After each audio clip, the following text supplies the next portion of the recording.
YouTube! Et bienvenue pour la suite de la tier list de Magic the Gathering des éditions légales en format moderne. Et je suis accompagné de Dark Green, c'est bien entendu. Je sais que je l'ai déjà dit il y a une couple de temps, mais c'était dans une autre partie par rapport, on s'en fout. Bref. Voilà, j'espère que tu vas bien, Dark Greens. Oui, ça va bien. Bonjour YouTube. J'espère que vous allez bien, vous à la maison. Yes! Voilà, fait qu'aujourd'hui, maintenant qu'on a fait... on va tout simplement continuer la tier list. Hein. On était donc rendu à Scare of Mirrodin. Liste de feuilles que j'ai oublié d'aller avancer, voilà. Vous allez bien tout le monde. Donc aujourd'hui, on va tout simplement parler de Scare of Mirrodin et de d'autres éditions, bien entendu, dont on va parler aujourd'hui.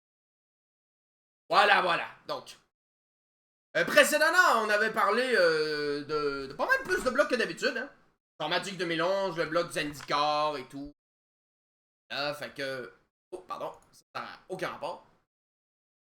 On va remplacer ça comme du mode. Voilà. Donc là, voici où on en était concernant la tier list.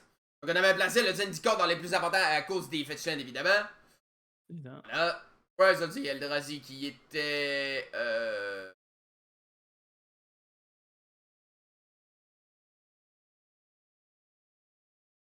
Rise of the Ah, il était là. Ok, c'est bon. Voilà. Et aujourd'hui, je me répète encore une fois, je vais arrêter de me répéter et on commence directement avec Scare of Mirrodin. On va arrêter de se répéter et on va commencer par Scare of Mirrodin. Donc, la deuxième, c'est tout simplement la deuxième édition qui se déroule sur Mirrodin, qui est en fait un monde qui a été créé par Karn lui-même. Alias Urza, qui est en fait mort et qui est revenu en Karn. Au début, ça va bien. Scare of Mirrodin. Voilà, dans un niveau de l'histoire, au début, là, c'est genre, est-ce que les Phyrexians vont nous envahir? On n'est pas trop sûr et tout. Voilà. Donc, parmi la liste des cartes que j'estime très important de Scare of Mirrodin, il y en a quand même pas mal, hein. Il y en a quand même quelques-uns. On va commencer par le Léonin Arbiteur. Le Léonin Arbiteur, pour ceux qui ne savent pas, c'est une carte... oups. Balancer comme ça. Ah. Donc le Léonin Arbitreur, c'est une carte très emblématique des decks Death and Taxes, que ce soit en Legacy, pas de conneries, ou en moderne. De 2 pour 2, dont un blanc, dit que les joueurs ne peuvent pas aller chercher dans la bibliothèque, et n'importe quel nombre de joueurs peut payer 2 pour ignorer cet effet. Voilà. Oh. C'est drôle quand même comment on sort de Rise of the Eldrazi, tout ça avec les Fetchland, puis on dit, tu sais quoi, tes Fetchland vont coûter 2 de plus, tu vas les fetcher. Ouais, ça tombe bien. Ça tombe très bien. Ouais, mais c'est surtout en combinaison avec une autre carte dont on a déjà parlé, qui est juste complètement stupide. Path to Exile. Hey, je vais exiler ton bonhomme. Paye 2, sinon t'as pas de terrain. Ça, c'était quand même... Ghost Squatter aussi, je pète ton lait. Oui, en effet, Ghost Squatter. Les deux. Un petit terrain dont on va parler bientôt. Voilà, parce qu'il est dans un des blocs dont on va parler peut-être aujourd'hui. Voilà, Léonin Arbiteur, carte emblématique des Death and Taxes, qui est plus vraiment joué aujourd'hui, malheureusement. Ça c'est un peu dommage. Parce que le deck est cool en vrai. Ah, quand même, c'est le fun. Apparemment, il est encore joué en Legacy, mais plus vraiment en moderne. Et c'est un peu dommage. C'est sûr que si on y pense, en même temps, le Léonin Arbiter, t'as les Fetchland qui vont pas mal jouer avec le Library. Ouais, Elden Ring Skull à Star. C'est vrai que t'as quelques cartes qui vont chercher. Mais c'est ça, t'as part les Fetchland qui sont principalement ça. Il n'y a pas beaucoup de decks qui vont search à Star. Ils vont soit piger des cartes ou vont jouer des cartes depuis le library. Ils vont pouvoir jouer des cartes directement. Ou les mettre directement en jeu. Ah, c'est vrai, il va aller les Exactement. chercher. En tout cas, bref. Ensuite, on a Nezuri. Donc, encore une fois, le deck Tribal Elf. Je le mentionne ici. Il est quand même juste le kill du deck, hein, vu que tu payes 3 pour donner +3/+3 trample à tous tes elfes. Ouais, effectivement. Voilà. Comme on dirait bien, overrun on a stick. Exactement. Vient ensuite le Ça, c'était... Et non, je me suis trompé. C'est ça que je voulais marquer. Ensuite, on passe au Edge Champion, une vieille carte qui malheureusement n'est pas très jouée en affinité aujourd'hui. Non, effectivement, on a laissé pour des artefacts un petit peu plus rapides. Ouais, c'est ça. À l'époque, c'était joué parce qu'on pouvait se le permettre de jouer étant donné qu'on avait genre les fameux... un certain artefact qui s'inspire de vieux artefacts dont on va en parler plus tard. Et en gros, dodo protection contre toutes les couleurs, lui-même étant un artefact, une des conditions les plus minables et les plus faciles à remplir du monde. Oui. Ouais. Ça reviendra pas définitivement parlant, là. Non, c'est tellement mal équilibré comme mécanique. Non, c'est ça. C'est rendu pas assez fort, ça prend trop de temps. Oui, il y a d'autres cartes qu'on va parler plus tard qui aidaient la carte à jouer, mais à se faire jouer dans les decks, mais. Bon, mais en vrai, Ouais. ça peut envoyer des bonnes patates, c'est juste suffisamment lent pour pas être joué. Voilà. On n'est plus à l'époque des fameux crachats de main absolument dégueulasses des decks affinités comme ils pouvaient le faire au tour 1. Là. Oui. C'est pour ça qu'il peut plus se permettre de jouer le Edge Champion, malheureusement. Ensuite, on a le Licor. Claw. Mire. Vieille carte de Infect qui a été très rapidement qui a été joué un peu dans les decks Infect. Voilà, pas grand chose de plus à dire. Tu dire. jouais budget Infect, tu voulais jouer cette carte-là, mais sinon. Ouais, c'est ça. Tu la jouais juste pas, là. Ensuite, une carte qui est toujours jouée à l'heure actuelle, le Mid-Mind. Le Mem Knight. La fameuse 1-1 pour 0, Construct. Qui est toujours jouée à l'heure actuelle. Notamment dans. Pas seulement que dans l'affinité, mais surtout dans les decks Hammer. Parce que ben, c'est une créature que tu peux juste faire. Ben, pour Homeless, je vais mettre mon Sigarda Ace. Je vais mettre ça pour 0, tour. Tour 2, je mets 2 Colossus Hammer dessus, je te tue tour 2. Et voilà. Voilà. Donc, Mid-Mind, toujours une carte iconique. Ensuite, quand on se parlait de cartes d'artefacts qui est inspiré d'une autre. D'un autre cycle de cartes complètement brisé qui est arrivé des débuts de Magic. Le fameux Moxopal, je vous souhaite le bienvenu. Une carte qui a été jouée pendant très longtemps en moderne. Notamment dans l'affinité, évidemment. Tout. Et qui a surtout été bannie en moderne en même temps que. Qu'un certain Planeswalker. En parler une autre fois, encore une fois. Effectivement. C'est quand même drôle parce que c'est même pas Affinity qui a fait que Mox Opal a été banni, c'est littéralement un autre deck. C'est qui ça allait pas beaucoup parce que ben du monde, quand Affinity était quand même assez top méta, beaucoup de monde voulait que Mox Opal soit ban, puis finalement c'est même pas Affinity qui a mis le ban à Mox Opal. Effectivement, ouais. C'est quand même assez drôle en effet. C'était notamment un deck qui était arrivé avec Modern Horizon, promis du nom. Mais bon, on va en reparler au moment venu. Ensuite de ça, on a Neil Spellbomb. Une carte de side dans certains decks qui est correcte. Ouais. Voilà, c'est. Je sais que H-Rack le joue, John le joue un peu. C'est le fait que tu peux, n'importe quand, exiler un cimetière, puis le fait que tu peux le remplacer si possible. Exactement, ouais. Il y en a qui jouaient ça en main à une certaine époque. J'en ai vu certains jouer ça en main dans les decks June, dans les decks June midrange à l'époque de Modern Horizon 1 au début. Mais bon. Encore une fois, teaser plus tard, encore une fois. Ah oui! Ça, c'est bien le fun comme carte. Platinum Imperior. Ça, en fait, c'est pas une carte qui est déjouée en main, mais une carte de sac qui est déjouée dans un deck de je me rappelle plus c'est quoi. Mais il y avait une carte qui était. C'était une carte en fait qui était jouée avec avec une autre carte qui s'appelait. Madcap Experiment. Exactement, Madcap Experiment. En fait, tu révèles ton top jusqu'à ce que tu révèles un artefact une carte d'artefact. Le seul artefact étant le Platinum Imperior. Il arrive en jeu, puis après ça, t'es censé te manger des dommages, mais en fait, lui, il fait que non, ton total point de vie ne change pas, fait que tu t'en calisses complètement.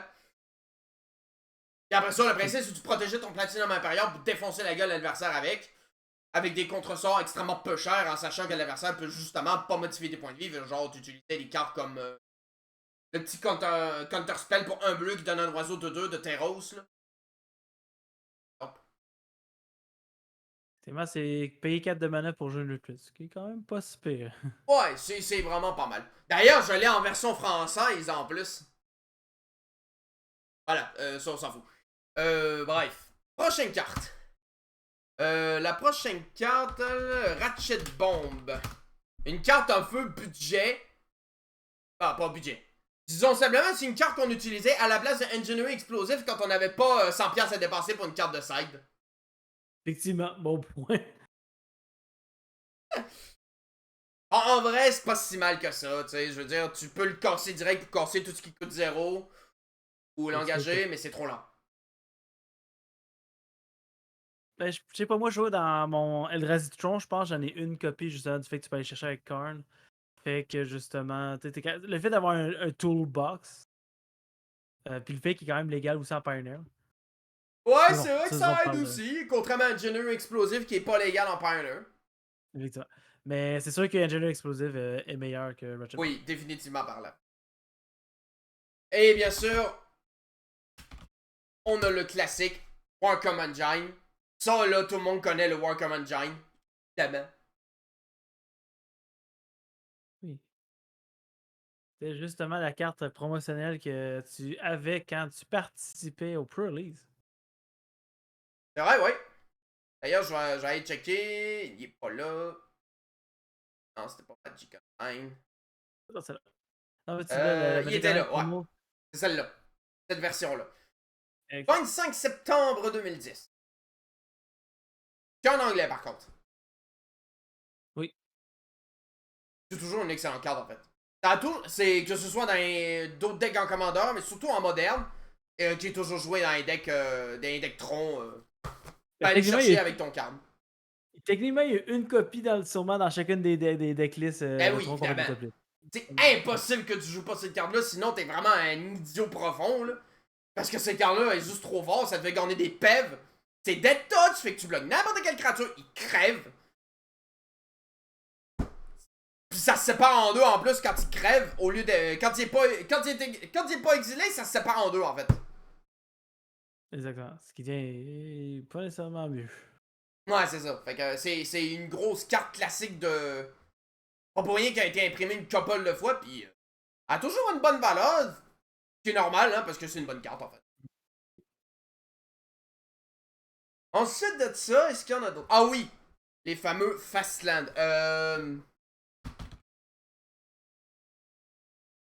Copperline Gorge par exemple. Donc on a le fameux cycle des Fastland de Skara Mirrodin. La première fois qu'on les voit. Des Fastlands qui sont vraiment bénéfiques pour le format moderne. Pas autant joués que d'autres cycles de land, comme par exemple les Chocs, les Triomes, les Fastlands et même les Horizon Land qui s'engagent puis qui sacrifient pour piocher des cartes. Mais ça reste des bonnes cartes qui sont jouées dans certains decks. Non, ça, effectivement. Ça permet vraiment aux decks agressifs d'être capable de pouvoir fonctionner, d'avoir leur couleur sans besoin de fetcher, sans besoin de choc. Là, surtout qu'à Star, c'est une bonne alternative budget du fait qu'ils leur reprint En effet, oui. Plus de 13 ans après, quand même. Mais... Ouais, puis ils ont quand même baissé pas mal le prix, plus que ce que j'aurais pu imaginer. C'est moins joué dans les decks modernes avant, là, mais on a quand même certains représentants, comme évidemment la version Rakdos. Ouais, le fameux Black Cleave. Je pense que c'est déjà valu quasiment comme 50$ si je me trompe pas. Hey dans boy. le temps. Pas de Rakdos Scam, mais. Moi, le prix que je l'ai vu, c'était surtout dans les 20-30$, puis qui était joué justement dans les Jump Midrange. Un deck que je déteste affronter encore une fois, je le répéterai jamais assez. Mardu Pyromancer aussi dans le temps, le jouait. Ouais, c'est joué aussi dans Rakdos Scam à l'heure actuelle. Et Rakdos Scam dans l'heure actuelle, effectivement. La version d'Ymir est jouée dans 1000, donc... C'est vrai. On est mal marqué, attendez 2 secondes. Ah, il est là. Dark Slick Shore. Voilà, qui est joué dans 1000. On a aussi Sea Chrome. Ouais. Qui est joué dans certaines versions de Hammer, puisque certaines versions d'Hammer, il est pas mono blanc, mais dans les Azurius. Notamment parce qu'il y a un counter spell qui permet de contrer n'importe quel son non créature. Pas seulement un bleu, si tu contrôles une créature avec 4 de force ou plus. Et ça, sinon, il y a juste on contre-sort le bien Spell Pierce, qu'on a vu plus tôt. Ouais, c'est ça.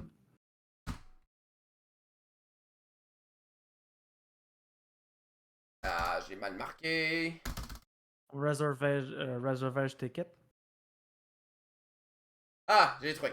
Razorverge Ticket, ouais.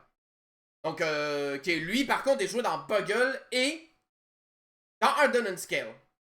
Non, excuse. Non, je suis en train de dire des conneries. Et dans le deck de combo visier, en fait. Qui est plus vraiment joué aujourd'hui. Oui. Non, effectivement. Ok. Toi, tu le placerais où, mon cher Dark Greens? Il y a quand même deux grosses cartes importantes. En fait, si on check bien, il y a deux cartes qui sont quand même dans les decks les plus joués, surtout le Welcome Engine, là. Ouais, Welcome Engine, effectivement. Les Fastlane, je te dirais. Mox Opal les bandes, donc faut le considérer. Ouais, c'est ça. Mox Opal, on oublie ça. Plutôt bien, je dirais pas jusqu'à excellent. Bon. En vrai, plutôt excellent, parce qu'il y a quand même plus de bonnes cartes dans la méta par rapport à d'habitude, par rapport aux autres qu'on a vus jusqu'à maintenant. Mais c'est qu'on a un Wormcoil Engine. Mais Wormcoil Engine, il joue dans un deck. Si on compare, par exemple, à Tentative de l'Or. Ouais, mais le deck est actuellement top méta, en fait. Je veux dire, il y a quand même 3 decks de... Il y a quand même 3 decks troncs dans la top 8 du Barcelone, là. True. Puis l'autre deck qui joue Black Cliff. Ouais, ok, c'est bon, c'est vrai, ça fait du sens. Ouais, c'est ça. Fait que je le mettrais dans les excellents, en vrai. Pour l'instant. Ça pourrait vite changer, mais je le mettrais dans les excellents, en vrai. Alright. Bref. Voilà, donc il faut pas oublier qu'il y a eu le Pro Tour de Barcelone, comme je l'ai déjà dit, et que Tron et surtout Crash and Footfall fait partie des decks qui ont vraiment dominé le top 8 du Pro Tour de Barcelone. 3 chacun dans le top 8, c'est quand même beaucoup.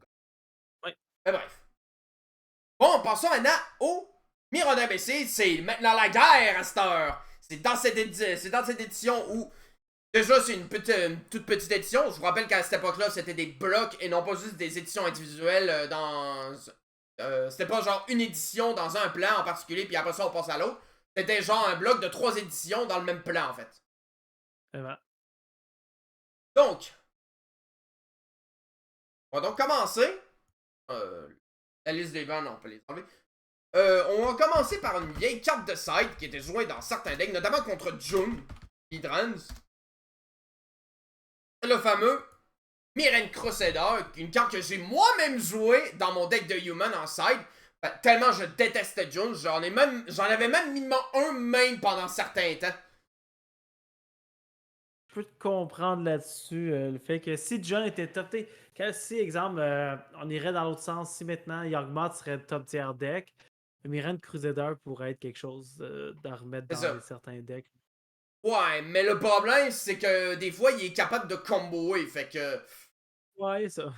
Ouais, tu sais, quand tu arrives à combo infini, c'est pas ton Mirren Crusader qui va te sauver, en fait. Fait que c'est pas la meilleure des cartes de 5, malgré le fait qu'il tape fort pis qu'il a la protection contre tout. Il coûte quand même 3 de mana, je vous rappelle. T'sais. Que le gars en face, en fait, il a des torques. Et qu'il peut facilement mettre son Young Mod, puis mettre sa combo, puis tuer plus vite que toi. Fait que ça paraît être une bonne carte de 5, mais malheureusement, un petit peu trop lent aujourd'hui. Faudrait qu'il coûte 2 à la place. Ouais, une 2-2, une 1-1 pour 2. Avec les mêmes protections, le double strike. Une 2-1. Donc, comme ça, tu peux le tuer avec Arcage Boom. Non, tu peux pas le tuer avec Arcage Boom. Non, c'est ça, tu peux pas le tuer avec Arcage Boom Master. Tu as juste pour troll. Regarde, je vais te voir, ok, je vais faire ça. Je vais te sacrer de voler, mon esti de calice. Bam! En tout cas, ouais. Ça, faudrait contre Arcage Bowmaster, on met des Mirren Cruiser. Il peut pas se faire ping. Le Arc Army peut pas bloquer parce qu'il est noir aussi. Voilà. Ensuite, on passe au Phyrexian Crusader. C'est le même principe, sauf qu'il est 2-2 First Strike, et Infect, et protection contre le rouge et le blanc. Pareil, il coûte 3, sauf qu'au lieu d'être 2 blancs, c'est 2 noirs. Infect. Ouais. Tout ça. Là. Mais le problème, c'est que ces cartes-là vont un petit peu plus cher parce qu'ils étaient notamment joués dans certains sides. Notamment à l'époque où il y avait les 4 couleurs, où il y avait le... Parce qu'en ce moment, c'est bon contre les 4 couleurs Omnat parce que tous les removals ne fonctionnent pas contre lui. Quasiment. Bon point. C'est ça. Très bon point. Les Lance Binding, Solitude, Fury, toutes ces merdes à la con qui servent à rien, là. Non, c'est déconne, c'est vraiment des cartes. Omnat, tu gagnes la vie, c'est pas grave, tu tombes à 10 infect, t'es mort. Ouais, c'est ça. Paf, paf, tu vas bloquer paf, parce que Omnat, genre la seule créature qui va peut-être le jouer, c'est Rise and Reef qui va peut-être pouvoir le bloquer, puis encore. Ouais, c'est ça. Omnat peut pas bloquer. Mm-hmm. En faut que tu gagnes la vie, en plus, comme tu l'as déjà dit. Voilà, fait que c'est une bonne carte de ça à l'heure actuelle. Ben, c'est sûr que là, le 4-4 Color Omnat est plus tant méta, fait que c'est pas vraiment une carte obligatoire mettre en side à cette heure. Ouais. À ce temps, on passe à une nouvelle carte bannie, le Grandson Zenith, qui était juste trop fort comme tutor. Tu payais juste un verre pour aller chercher une Dryad à bord pour ramper, là. Ouais. C'était littéralement un land gratuit. Puis derrière, tu peux le casser pour une grosse affaire plus tard, puis tu le mets directement en jeu. Les games se ressemblaient tout le temps avec ce sort-là. Je me trompe pas, Green Net était ban quand moderne a été créé ou il a été ban plus tard? Il a été ban plus tard, si je dis pas de conneries.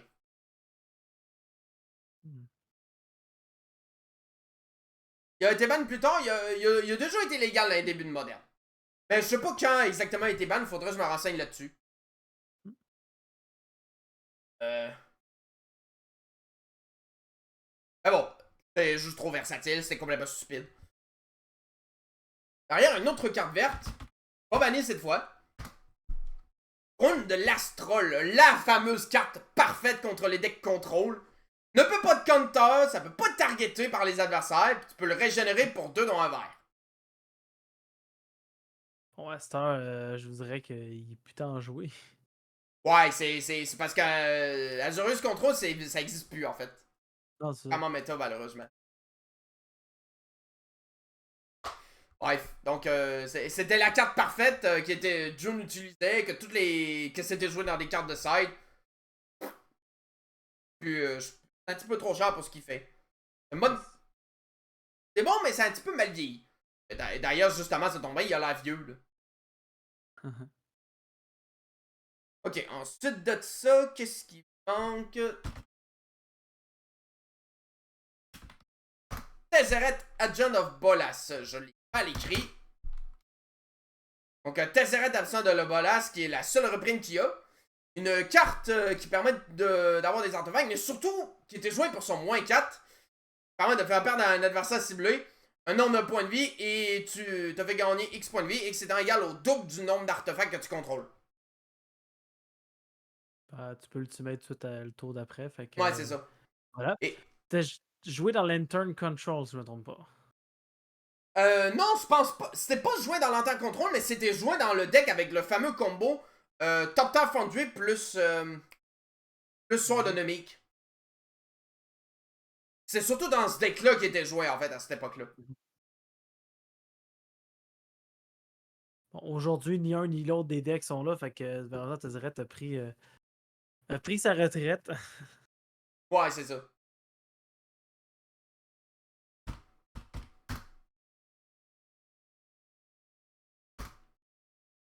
Attends, c'est quoi le nom de cette carte-là?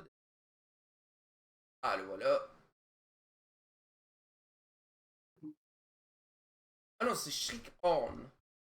Ah non, je fais que moi, c'est dans Lorwyn, ça. Attends, je suis en train de chercher la carte que je... Ah, celui pour les decks de Dredge. Ah, le voilà, ok. Shriek Horn, donc. Donc la prochaine... Ça, c'était une vieille carte qui a été jouée dans Dredge. Ça a déjà été joué dans Dredge. Le Shriek Nord, en fait, c'est un artefact qui coûte 1.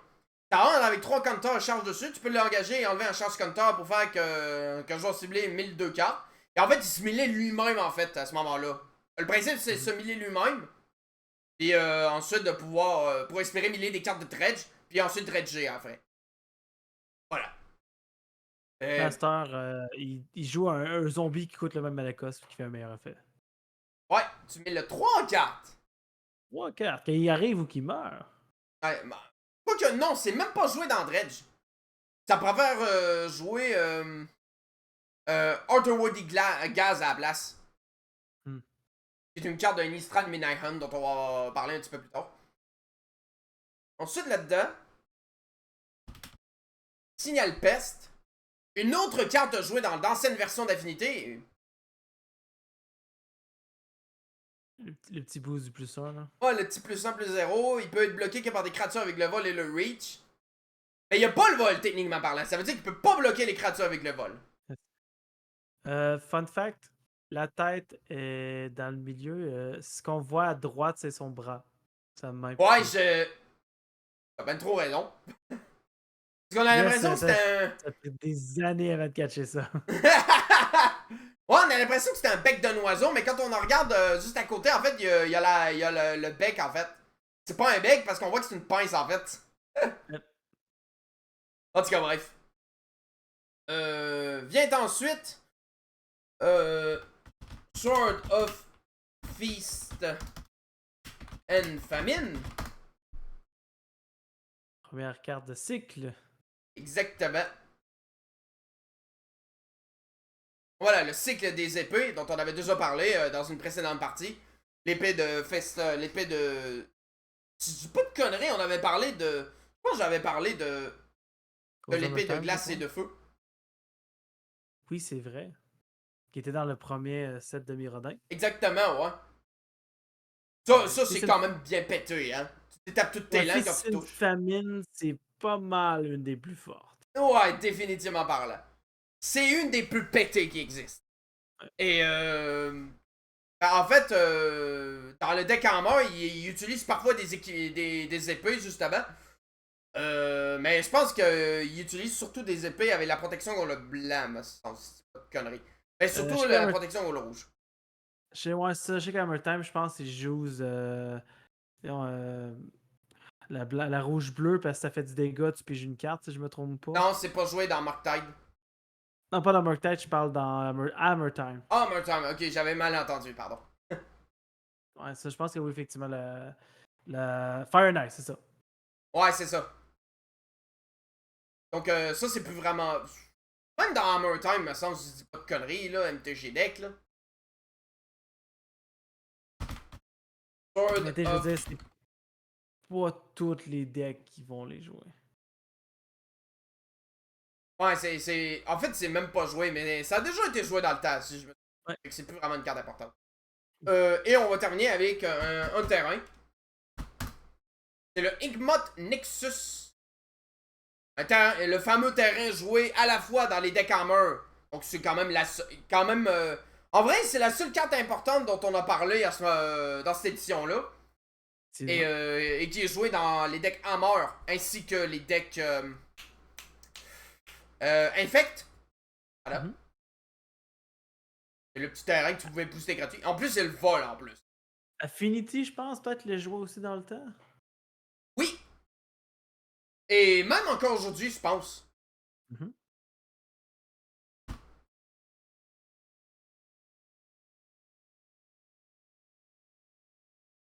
Même encore aujourd'hui, je pense que c'est joué dans...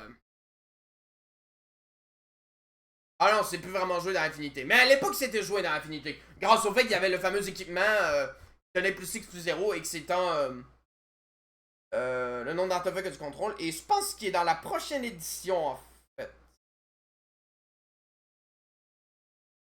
Non, il est pas dans la prochaine édition, par contre. Mais c'est un excellent artefact. C'était quoi, là?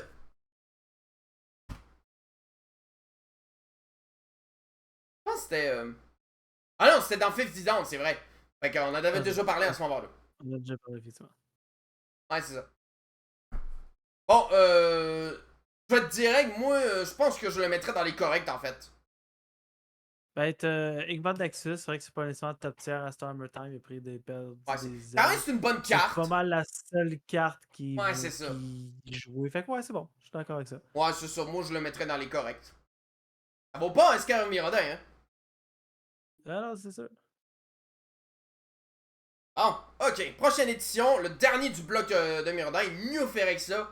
Et à ce moment-là, ben, les Phyrexians ont gagné. Mhm. Fait que les Miraudons, ils se font défoncer, ils perdent leur principal... les principaux personnages, ils se font massacrer ou phyrexialiser. Venser, me semble, c'est là qu'il décède. Ouais, en fait, il s'est sacrifié pour sauver Karn, en fait, dans l'histoire. Effectivement. Et on le retrouvera sous forme de marionnette dans le troisième... dans le bloc Tous Phyrexia. Voilà. Mais c'est un autre sujet. En attendant, on va tout simplement parler de New Phyrexia et on va commencer par le seul et l'unique. Celui qui fait tellement de complications avec son ultimate. Oui, je parle bien entendu de Karn Liberated. Il est toujours joué dans les Dectrons. Oui.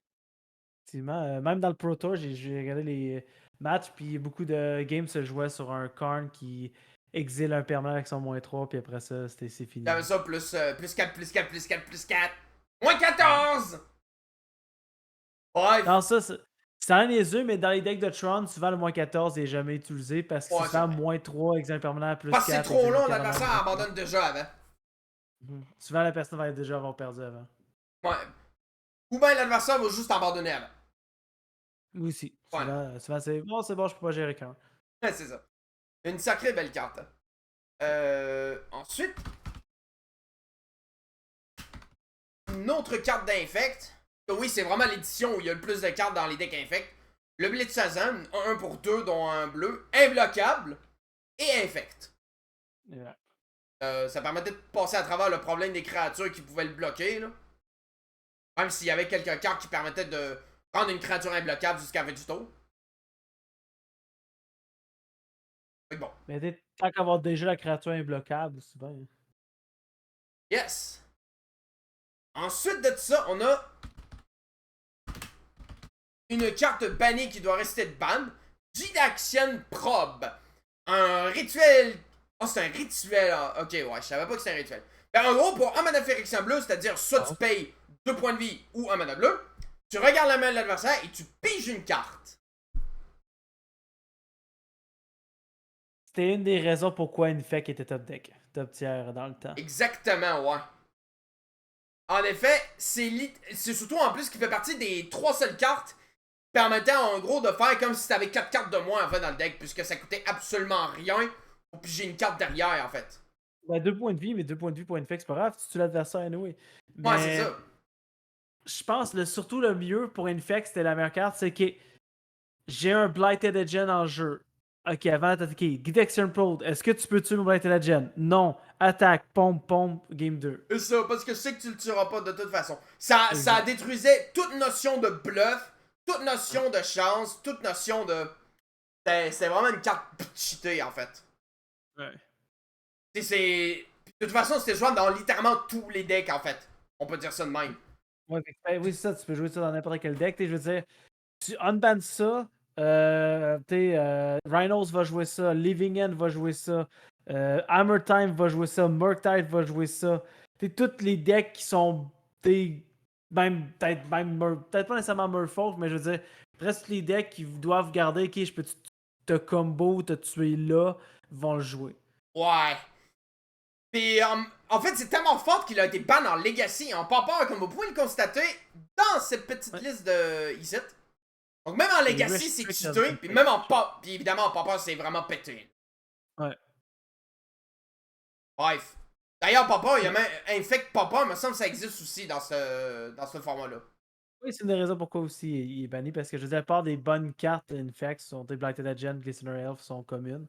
La part des Pump Spells sont communes aussi, donc tu changes pas grand chose de la liste. Ou quelques cartes, mais à part de ça.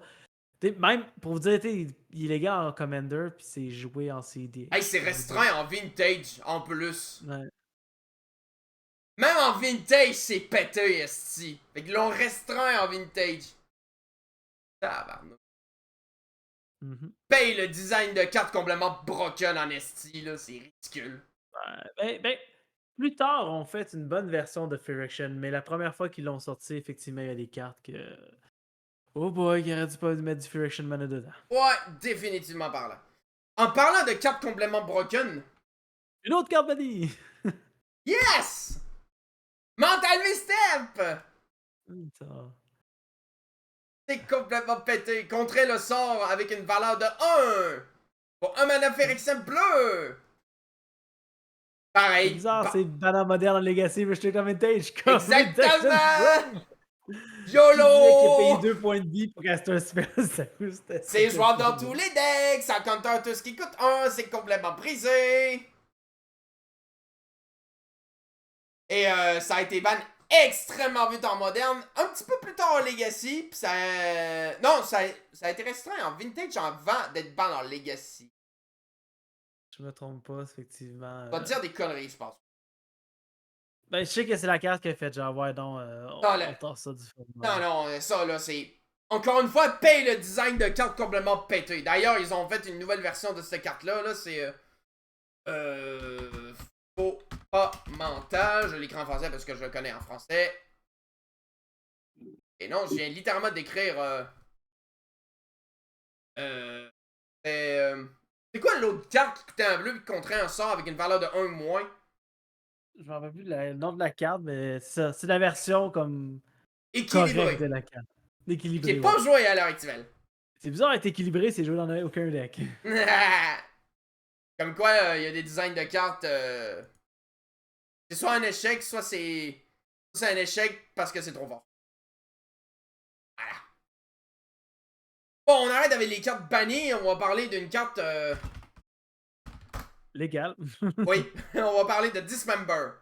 Une carte d'instant pour 3 dont 2 mana Phyrexian noir. -5/-5 à la créature ciblée jusqu'à la fin du tour. Donc, carte essentielle dans les decks... Death Shadow. On a déjà parlé. Aussi. Oui, aussi, parce que c'est un des seuls removals qui pouvait jouer dans son deck pour que du colorless. C'est pas compliqué. Dismember est joué dans les decks qui ne jouent pas de noir. Ouais, c'est ça. Death Shadow est en exception, là. Ouais, c'est ça, parce qu'il y avait besoin de perdre des points de vie pour défoncer la gueule de l'adversaire avec le Death Shadow, justement, comme je... Voilà, comme on en avait déjà parlé ici, là. Death Shadow, t'as besoin de perdre des points de vie avec Tortoise et tout, et Dismember fait partie des cartes jouées dans ce deck. Voilà. Même si malheureusement, c'est plus vraiment méta Death Shadow, ça doit être un tiers 2, me semble.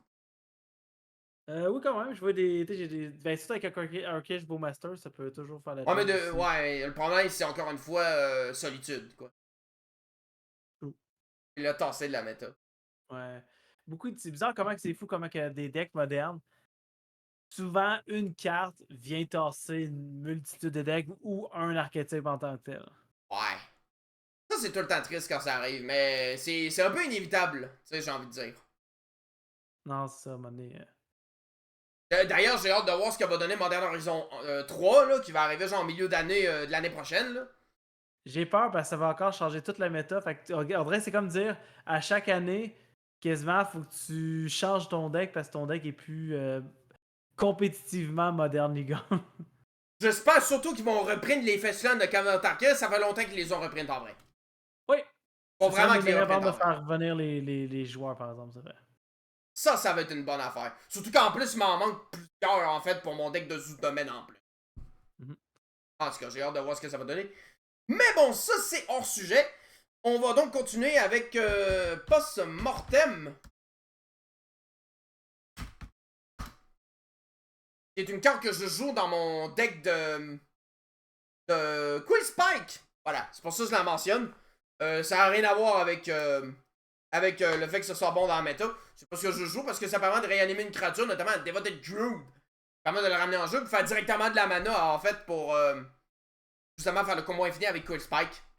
Exact. Voilà. Ensuite, prochaine carte.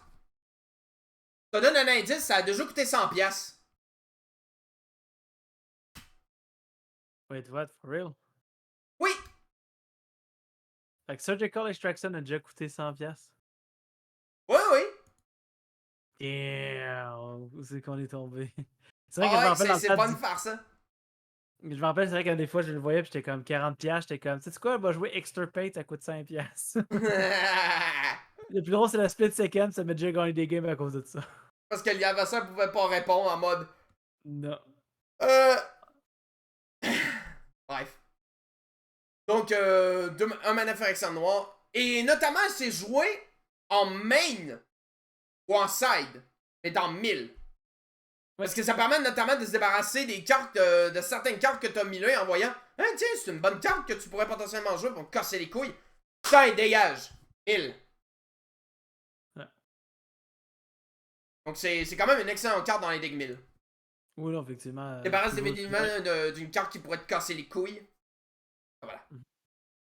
Ensuite, une vieille carte encore une vieille carte de affinité. Le Voltskirk. Une créature 1 lifelink flying pour 2 dont un mana phyrexian noir. Et qui était joué dans un vieux deck d'affinité, puisque avec l'équipement, ça donnait beaucoup de points de vie et beaucoup de dégâts. Ça, c'est pas grave perdre 2 points de vie, je vais en gagner plus tantôt. Exactement. Mais bon, à cause de l'arrivée de Oxus Bowmaster, là, même avant, bien avant ça, c'était plus vraiment joué. Puis même aujourd'hui, ce serait encore plus pourri parce que Oxus Bowmaster, quoi. Voilà. C'est poubelle. Voilà. Prochaine carte. Gutshot. Qui est joué dans les Spell. Ah. Gunshot, je suis en train de checker. À cette heure, pour un de plus, t'as un Kish Bowmaster.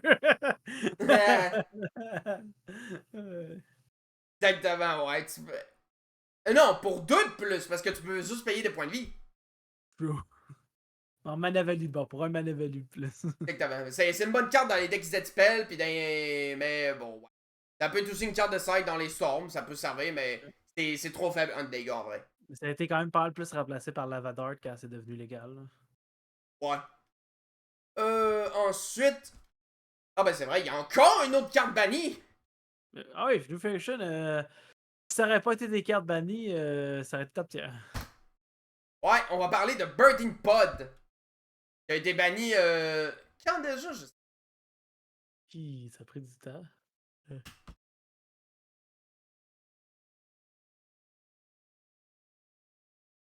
Attends, je vais aller checker. Je vais aller checker la liste des bandes MTG moderne.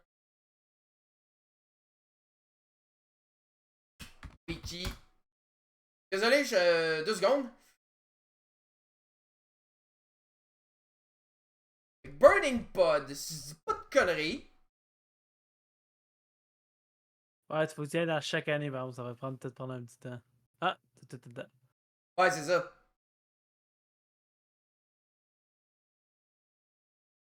Oh non, ok. J'étais en train de dire des conneries, je viens de me rendre compte que Preordain a été légal en moderne pendant 1 mois avant de se faire ban. Quand même. Même chose pour Panda d'ailleurs. Et Cloud Post, on avait déjà parlé, fait que. Voilà. C'est là aussi que Metal Misstep a été banni en Legacy. Un mois après que Modern est sorti. Il est où? Ah, le voilà. En janvier 2015, voilà. En même temps que Dick True Time puis Triz the Cruise, wow, je m'arrête. Exactement. Wow, et en même temps que le déban de Golgari Grave Troll.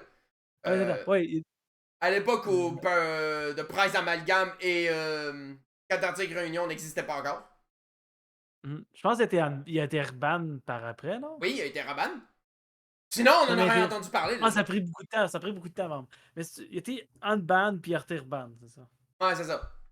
Ouais, donc Birding Pod, c'est simple, c'est trop versatile, ça coûte pas assez cher pour ce qu'il fait, ça permet de tutor des créatures avec une facilité déconcertante. Techniquement, là, on pense que c'est 3 coreless plus 1 à activer. C'est tout le temps ça. Tout le temps. On est quand même dans la. Si je dis pas de conneries, c'est la première édition dont on parle où il y a autant de cartes bannies en fait dans la méta. Je trouve parce que les autres, c'était banni dans le temps du standard. C'était maximum 2 ou moins. Et voilà, première fois qu'on parle autant de cartes bannies dans une édition, là. Donc ouais, c'est à cause de Fraction dans sa propre catégorie. OP s'il n'y aurait pas autant de cartes ban. Ouais! Il aurait été complètement brisé. Ensuite, une des cartes principales de deck Infect, Glistener Elf. Pas grand chose à dire, c'était juste la carte principale des decks Elf. Pour un vert, tu y es Infect, c'est tout. Voilà. Fait job. Ouais, c'est ça, il fait. Une autre carte d'Infect encore, Mutagénique Bro. pour Mana of Phyrexian vert, donc soit un vert, soit 2 points de vie, ben plus 2, plus 2. C'est joué aussi dans les EZ Spell parce que c'est un Exactement. spell gratuit. C'est en effet très très vrai. Dead Shadow aussi parce que techniquement ça donne +4/+4. True, également. Quoique, c'est pas vraiment joué dans les Death Shadow, me semble. Non, plus tant que ça, non, il y a d'autres manières de perdre des points de vie. Je vais checker pour le fun. Je vais aller checker ça pour le fun, là. Donc, évidemment, Papa, c'est ultra joué, et c'est tout, quoi. Ouais. Prochaine carte. Ah oui. Une carte qui est revenue en popularité grâce justement au déban de fameux Stoneforge Mystique. Oui. Donc, en fait, Batterskull, c'est un équipement qui arrive en jeu, mais qui a Living Women, c'est-à-dire qu'il arrive en jeu, puis il y a une créature qui se crée autour, puis tu y attaches l'équipement automatiquement dessus. Et c'était une 4/4 Lifelink Vigilance que tu pouvais aller mettre en jeu pour seulement 2 dons en blanc avec le Stoneforge Mystique. Donc voilà. Dont on avait déjà parlé précédemment dans une autre partie. C'est un des seuls Living Weapons que tu peux ramener dans tes mains pour rejouer avec ton Living Weapon. Exactement, même ouais. Fait que quand Stoneforge Mystique était pas légal, Batterskull était joué quand même dans les decks Azurus Control ou quoi que ça parce que c'était souvent leur finisher aussi. Oui, en effet. Surtout qu'en plus, ça permet de gagner des points de vie derrière. Fait que c'était très facile. Yeah. Puis, dans le pire des cas, si t'avais un Snapcaster Mage, tu pouvais les équiper dessus. Effectivement. Fait que ça pouvait être drôle d'équiper ça. Ou sinon, tu le ramènes dans ta main et tu le rejoues après, là. Des caves de même. Et au final, il est joué dans des decks un peu basés sur Stoneforge Mystique où tu vas le jouer, tu t'en vas. Je pense que c'est joué peut-être une copie dans Hammer Time. Peut-être plus à cette heure, là, parce qu'à cause de Cadras Complete, mais des fois, je le vois une fois de temps à autre. En fait, c'est difficile à dire si c'est meilleur que le Cadras Complete. C'est sûr que c'est pas meilleur. C'est sûr que c'est pas meilleur. Mais pis non, c'est pas vraiment joué dans je suis en train de checker le site MTG Goldfish là, mais en gros c'est joué plus dans Death and Taxes et Jeskai Stoneblade, mais c'est hors méta. Donc c'est plus vraiment joué malgré tout. Prochaine carte, et ça va être la dernière dont on va parler. On a parlé beaucoup d'infection, mais on a maintenant le compteur à infection. Le fameux Spellskite. Oui. Ouais. Le fameux compteur à infect. Littéralement parlant. Tu veux donner +4/+4 à ta créature? Non, ma créature, le +4/+4. C'est le fameux Deflecting SWAT en crête. Exactement. Et puis ça faisait plus que ça, hein. Je veux dire, ça peut détourner un bolt, ça peut détourner n'importe quel removal. Ça peut détourner des enchaînements Aura de Buggle. Exactement. C'est cave comme ça se peut pas mais ça sert surtout à protéger tes pièces de combo aussi contre les removals. Puis maintenant malheureusement c'est plus joué parce que c'est ça. T'sais, je veux dire, Fury dessus, t'es comme ok. Puis Fury c'est plus qu'une target, ça marche pas. Solitude, OP, t'exerces le Spellskite à la place de l'autre. Alors que je Master, I guess. Tu fais ça tue ça fait 10 dégâts sur mon Spellskite. Ouais. Ah bon. Mais ça a été très joué pendant très longtemps, là, tellement c'était en mode, pis c'était cancer, un petit peu. Mais c'est la carte, moi c'était une des cartes que je jouais là, contre les deck Buggles surtout. La bouteille d'eau a disparu! Ah, pas grave. On va faire avec. Bref. Donc, cette édition de New Phyrexia. Même chirurgical extraction, c'est plus tant joué que ça dans la méta aujourd'hui. Dismember, Corn Liberated sont excessivement joués. Surgical, un peu. Sinon, le reste, parce que derrière, ça c'est pas de bonne carte, mais tu fais comme ça, banni. Ouais, c'est ça. Tu sais, même affaire, je dirais peut-être dans plutôt bien, voire excellent.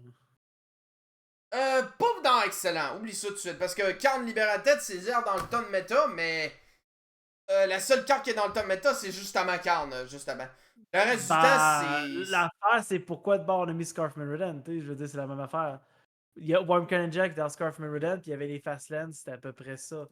Là, Ouais, mais il y avait plus de cartes qui étaient bonnes en fait. Fait que je le mettrais plutôt dans plutôt bien. Voilà. Ouais, ok, c'est bon. Ouais. Non, on va mettre dans sa propre regarder. OP si les cartes, s'il n'y aurait pas autant de cartes bannies. Ouais, ça c'est vrai. Ça c'est très très vrai. S'il n'y avait pas autant de cartes bannies, il serait beaucoup plus haut que ça, là. Alors, ça. Bon. Ensuite, on va passer au prochain core set. Une édition que j'ai collectionnée, moi. Donc, celle-là, ça va être un petit peu plus rapide parce que il y a plusieurs éditions. Mais là-dedans, il y a quand même quelques cartes intéressantes dans Core Set 2022. Il y en a quand même pas mal en vrai, ben là que je passe. J'en ai noté énormément, mais c'est surtout des rééditions en fait. Donc, au niveau des rééditions, on a donc le Celestial Purge, le Sun Titan, le. Ouais, c'est ça. Le Mana Leak, on a le Grave Titan, bah, tous les titans en gros. On a Smallpox également, Doomblade, on a le Goblin Shifter, on a l'Inferno Titan, évidemment, le Burst of Paradise, l'Évéchange Druid, Pianova Elf, et aussi les Checklands. Voilà. Donc, ça c'était la liste des éditions. Maintenant, passons aux nouvelles cartes de Core Set 2012. On a donc, pour commencer, le Spirit Mantle, une des cartes principales du deck Buckle, qui donne +1/+1 et la protection contre les créatures. Ouais, ça c'est casse-couille pour moi. Oui. Master, tu peux plus bloquer ma créature qui est 15-15. C'est comme, bon, ben, je pense que j'ai perdu. De toute façon, même à ce moment-là, le gars, il va avoir donné le lifelink, first strike, protection. Ouais. Même si tu donnais la protection aux les créatures, ça cherche quasiment plus rien, là. Ça dépend, c'est comme une c'est comme ça, c'est genre si t'as pas trample, tu donnes ça, c'est comme c'est imbloquable. C'est presque pareil. Ouais, c'est ça. Ensuite de ça. Désolé pour le son que je fais dans ma tête. Ensuite, on a le Fantasmal Image, qui était joué dans 5 couleurs humains. Quand 5 couleurs humains étaient apparues. Ça permettait de le faire arriver en jeu en tant que copie de Talias Lieutenant, notamment, pour donner encore plus de marqueurs +1/+1 à tes autres humains. Fait que même si tu le perdais, tu t'en calissais, en fait. Ouais. T'avais aussi Ben Spirit parce que si tu faisais une copie de Diagraph Captain, ton board t'exprove, donc Oui. +2/+2. Donc c'est pas grave de le targeter, tu pouvais pas anyway. En effet, ouais. Ça, c'était assez cancérigène de protéger toutes tes bêtes. Ensuite, ah, c'est vrai. On l'avait mentionné tantôt, là. Ponder. Réédition. Ah, c'est vrai, c'est une réédition, j'avais complètement oublié. Et même 3 fois une réédition, même.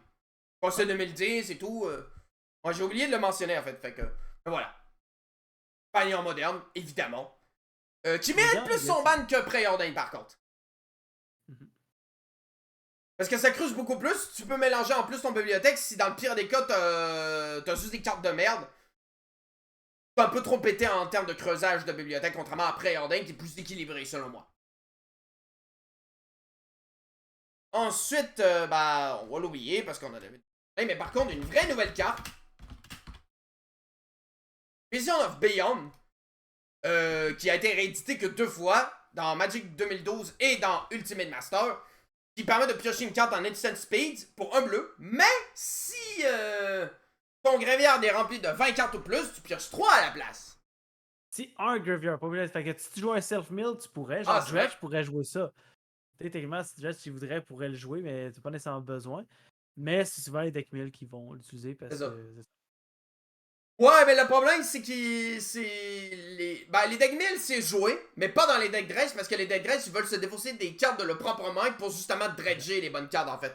Tandis qu'avec Vision of Beyond, en fait, ça va être obligé de se fier uniquement qu'à la chance concernant les cartes à dredger, en fait. Ah, c'est pas pire, tu fais pige 3 cartes, tu remplaces ça par 3 dredge, fait que tu remets encore plus. Ouais, c'est ça, mais le problème, c'est que ça te permet pas de défausser des cartes comme avec 4 Arctic Réunion ou le sort en boss de Strixhaven. Et voilà, puis tu fais. self-mill pas assez vite comme un deck de 1000 peut te miller. Ouais, c'est ça. Fait que bon. Ouais, donc, une carte malheureusement que bon que dans 1000. Ensuite de ça, parmi les cartes non rééditées, la première édition de Goblin's Grenade dans Forced Magic 2012. Alors qu'avant, il existait déjà dans Fallen Empire, dont ce magnifique dessin que je trouve vraiment cool. C'est une des raisons aussi, je pense, pourquoi Goblin Guardian est légal en moderne à cause de Magic 2012. Ouais, c'est ça. Et qui était joué dans les decks gobelins, justement.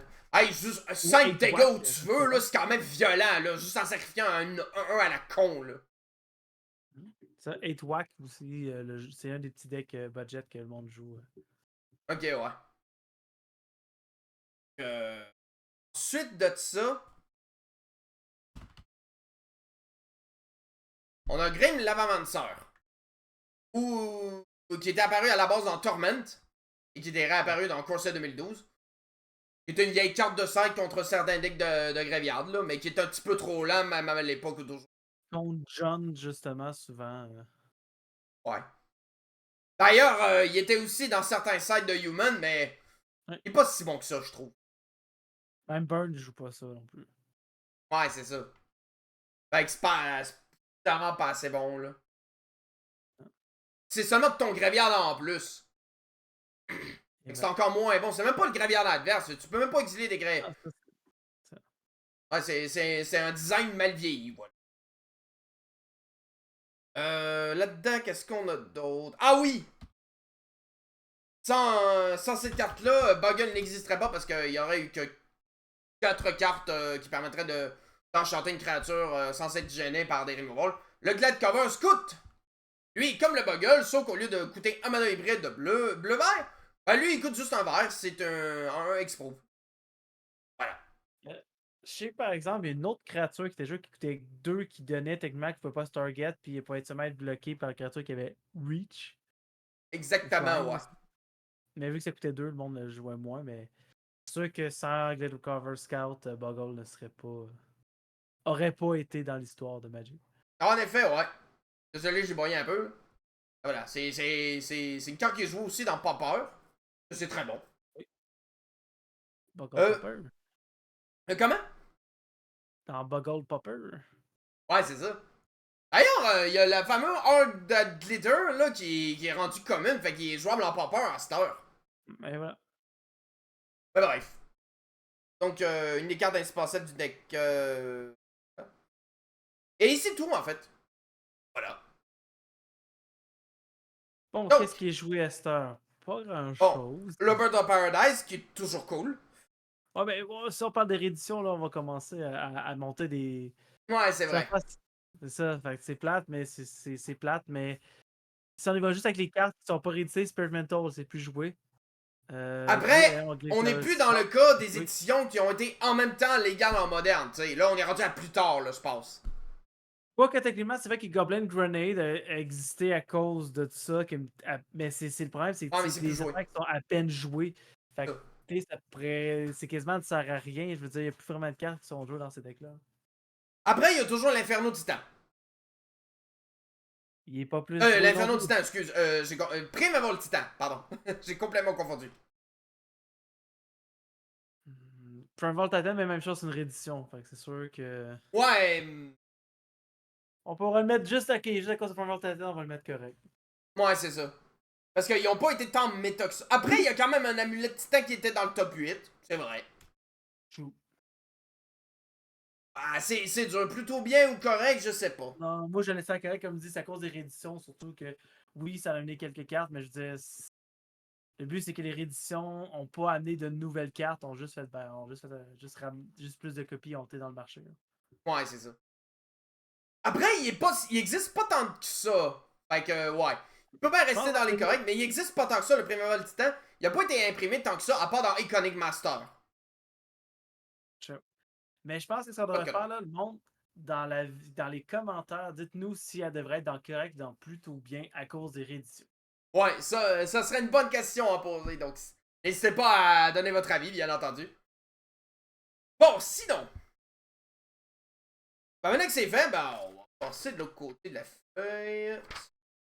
Parler, fait que ça. Bon! On est rendu à Innistrad maintenant. La première édition qui se passe dans le fameux plan gothique d'Innistrad rempli de vampires, de loups-garous, de zombies, de scientifiques fuckés dans la tête.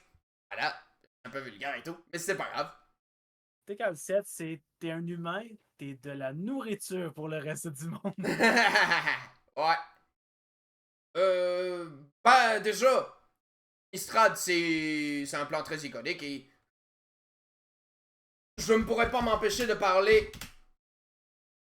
de l'une des cartes que je joue principale dans mon deck, le fameux Champion of the Parish. Oui. Un simple 1-1 qui gagne un marqueur plus ça pour chaque autre humain qui entre en jeu, que je joue dans mon Boros Human depuis tant d'années. C'est plus personnel la raison pourquoi j'en parle, même si c'est une carte qui a été jouée évidemment dans Pentacolor Human. Mais voilà, il est spécial dans mon cœur, tu sais. Et c'est une carte que je joue depuis que j'ai commencé à jouer à Magic et que j'ai jamais arrêté de jouer. C'est vrai que Champion de Paris, effectivement. C'est une belle carte dans Pentacolor Human. C'est une bonne carte de tour 1, tu sais. Ça se booste très vite, fait que c'est souvent. Les adversaires vont souvent mettre leur removal dessus parce que ça se booste extrêmement vite, malgré le fait qu'il n'y ait pas de capacité d'évasion. Il faut se faire gaffe. Voilà. Ensuite, prochaine carte. Une carte qui était jouée dans un ancien archétype plus joué aujourd'hui. Intangible Vertu. Qui a été réédité dans Conspiracy, surtout dans Innistrad en fait. Qui donne +1/+1 et vigilance à tous tes tokens. Qui était représenté dans Double Master, pas dans Double Master, mais Commander Master. Eh ouais! Et qui permettait notamment de booster tes tokens. C'est pratique parce que c'était joué dans les decks Orzhov Token. C'est un vieux archétype qui est plus joué aujourd'hui, mais qui a été joué dans les alentours de 2014-2015. Non, c'est pas celle-là, excuse-moi, c'est une autre carte. Mais une de ces cartes a permis qu'une autre des cartes, si je ne me trompe pas, était ban en block constructed. Ouais, je sais, personne ne connaît ça, mais bon. Attends. Right, checker. Oui, c'est effectivement une carte ban, incluant en plus le Lingering Souls dont on va parler. Ouais, non, ok, j'ai pas ça, je pensais que c'était juste Lingering Soul qui était banni en block constructed. Ouais, mais Intangible Vertu est aussi banni dans le bloc en question. Effectivement. Et ben en fait, ça sert pas à grand chose cette ban-là en vrai, parce que. Ben, c'est parce que dans l'anciennement, les Pro Tour, je pense que c'était jusqu'à Terra, t'avais block constructed, t'avais seulement le droit des cartes de. Ah, ok, ouais. Industrial, seulement du set en tant que tel. Le problème, c'est que les decks de tokens étaient trop brisés dans cette block constructed-là. Ouais, ça se comprend. Ça se comprend pourquoi, là. C'était complètement stupide.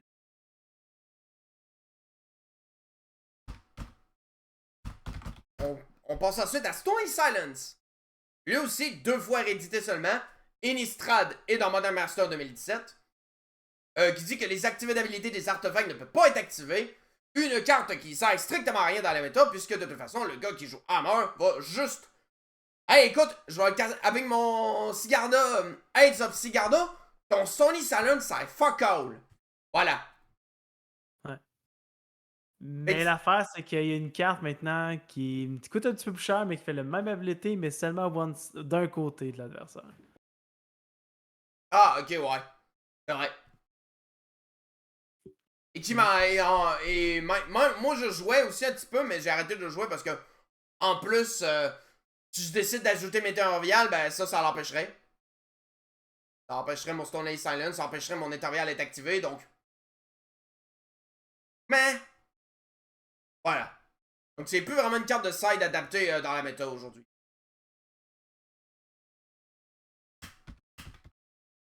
La prochaine carte, c'est Delver Secret, qui est réapparu récemment dans Innistrad Midnight Hunt, et qui est apparu pour la première fois dans Innistrad tout court. Une 1 pour un bleu qui permet en gros de le transformer en 3-2 flying quand tu révèles. Si au début de ton upkeep, tu révèles un instant ou sorcery. Voilà. Si j'en parle, en fait, c'est que c'était joué avant, mais c'est surtout joué en Legacy. C'était surtout joué une carte de Legacy, en fait. C'était préféré, bizarrement, à Dragon Race Channeler, si je dis pas de conneries. pour la simple et unique Oui. raison que c'est beaucoup plus facile de filtrer ton top deck dans la méthode Legacy. Allô? On t'entend pas bien en passant. On m'entend plus bien? Ah, ok, non, c'est beau, c'est beau. Parce qu'on Ah, ok, t'entendait c'est pas bon. bien. Mes excuses. Ah, ok. Pardon. Donc voilà, comme je le disais, le Devil's Secret, qui est plus une carte de Legacy, mais qui a quand même été un peu jouée en moderne dans les decks IZ. Ouais, c'est une carte que j'ai énormément joué. Je jouais ça dans Grixis Delver, que j'ai même essayé dans Jeskai Delver. Mais que, comme tu dis, tout à fait, c'est plus facile de faire flipper de Legacy à cause de principalement Brainstorm, Pounder, etc. Exactement, ouais.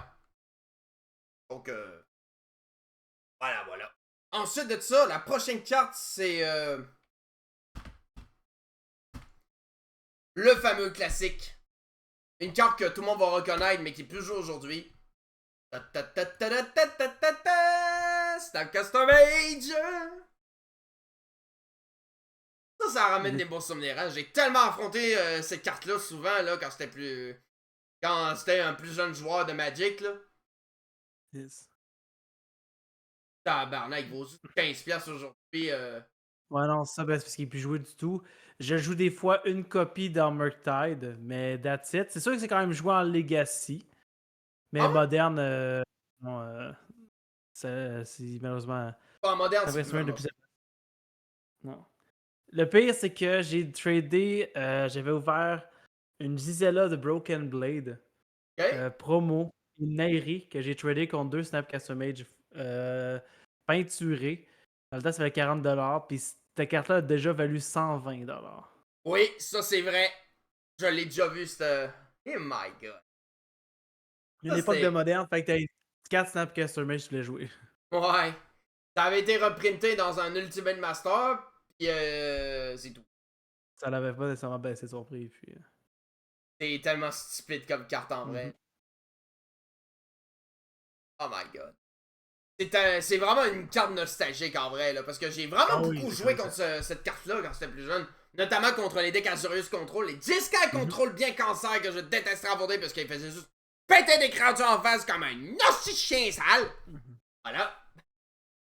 Mais c'est ça, c'était comme, tu sais, c'est quand même juste dans les decks de Delver aussi, là. Tu voulais flipper un Delver, puis tu voulais le protéger avec un Snapcaster Mage sur un Spell Pierce ou un Mana Leak dans le temps. Yes. C'est tellement pratique ça, mais malheureusement, le simple fait que ça coûte 2, c'est trop cher. Mhm. Ils ont Et même c'est créé aussi. un. Ils ont même créé un simili stand custom mage, mais sous forme d'instant qui permet de surveiller deux, puis après ça, tu peux caster un instant sur celui de ton cimetière gratuitement. Ben, ça n'a pas C'est eu de pas la même succès. chose. Non, ça marche pas. C'est genre une carte de Ravnica allégeance, là. Permettait de faire Cette ça. carte. Puis, c'est vrai, ça, Ravnica. Non, Dimir, je me semble, c'est dans Guild of Ravnica. Ah, ok, ouais, c'est vrai. Si je me trompe pas. C'est en même temps que Ouais, je pense Undergrowth. que t'as raison, ouais. Ok. Une autre chose, je vais une petite anecdote, par exemple, Snapcaster Mage aussi, Oui. si elle avait la fameuse phrase Bolt, Snap, Bolt, qui était de jouer Bolt, Lightning Snap, Bolt, bolt, snap, bolt. pour après What you Snapcaster gonna Mage do? pour recaster ton Lightning Bolt dans le même. Ou Ouais. Pat, Snap, Pat, ça fait ça aussi. Puis. On va faire la chanson Snap, bolt, snap, bolt. What you gonna do? Ok, j'arrête. Bref. Donc, une autre carte nostalgique à sort. Mais qui est encore jouée, mais dans d'autres formats à l'heure actuelle. Ouais. Vas-y, Murktide, des fois, c'est peut-être un deck qui va jouer une copie de temps à autre. Même moi, t'es nostalgique, je fais je vais garder, je vais jouer une copie de Snapcaster Exactement. Mage. On va parler maintenant Il de va te faire. Liliana of the Void. Oh, ouais. Ça, là, c'est vieux comme pas possible. Un Planeswalker qui coûte 3 dons de noir pour 3 marqueurs. Plus 1 chaque joueur dépose une carte. Moins 2 un joueur sacrifie une créature. Moins 6 sépare les permanents d'un joueur qu'un joueur ciblé contrôle en 2 piles. Il sacrifie les permanents d'une des piles et qu'il a choisi. Voilà. Ça, c'est C'est vrai surtout que pour son plus 1 puis surtout pour son moins 2 que tu castais face à un adversaire que tu pétais tout le temps tes créatures dans les decks June. C'était joué en x4 dans June. c'était une des cartes, après Thermagov, c'est la deuxième carte la plus chère, je pense, de moderne. Elle valait dans les 100-110$. Yes. Le fait qu'elle a perdu quand même des plumes du fait qu'elle était moins forte dans moderne Et le coup de la hache a été son print dans Dominaria United, qui a fait que le prix a droppé très très bas. Exactement. Mais c'est surtout par le fait que June est plus joué. Aussi, C'est ça, la grosse différence. C'est June qui est plus joué en moderne. 8-track, puis c'est tout, puis c'est un petit peu joué en Legacy, mais ça a plus, elle a plus la notoriété qu'elle avait avant. Avant, c'était genre, on respecte Liliana Plaster. Même dans Pioneer, c'est pas tant joué que ça. Alors que ça aurait... Non! C'est joué dans le deck de Greasefang. Ah, ok. Ah, c'est vrai que c'est intéressant, tu te défausses dans... C'est vrai que c'est intéressant comme point de vue, en effet. Ben, ça reste que, au moins, c'est... Contrairement à Stack Customate, qui est juste pas légal en Pioneer, ben, Liliana, comme était imprimé dans Dominaria United, ben, bonne nouvelle. Je joue ça dans Greasefang. Après, Greasefang, c'est... C'est-tu encore joué dans Pioneer? Je sais qu'un de mes amis était avec un tournoi avec Greasefang pour son tournoi. Un des tournois, ça n'a pas marché, mais il est plus. Greasefang, il est là. Je sais qu'il y a la même chose, le deck qui est faisable en Explorer sur Arena, ce que j'ai fait. Pour le fun. J'aime le style de deck, mais c'est un deck combo un peu comme. Faut que tu regardes la main de l'autre, tu ton combo et tu es capable de te l'arrêter parce que c'est capable de t'enlever ton Greasefang. Ton deck il marche plus. Là. Ok. Ensuite de...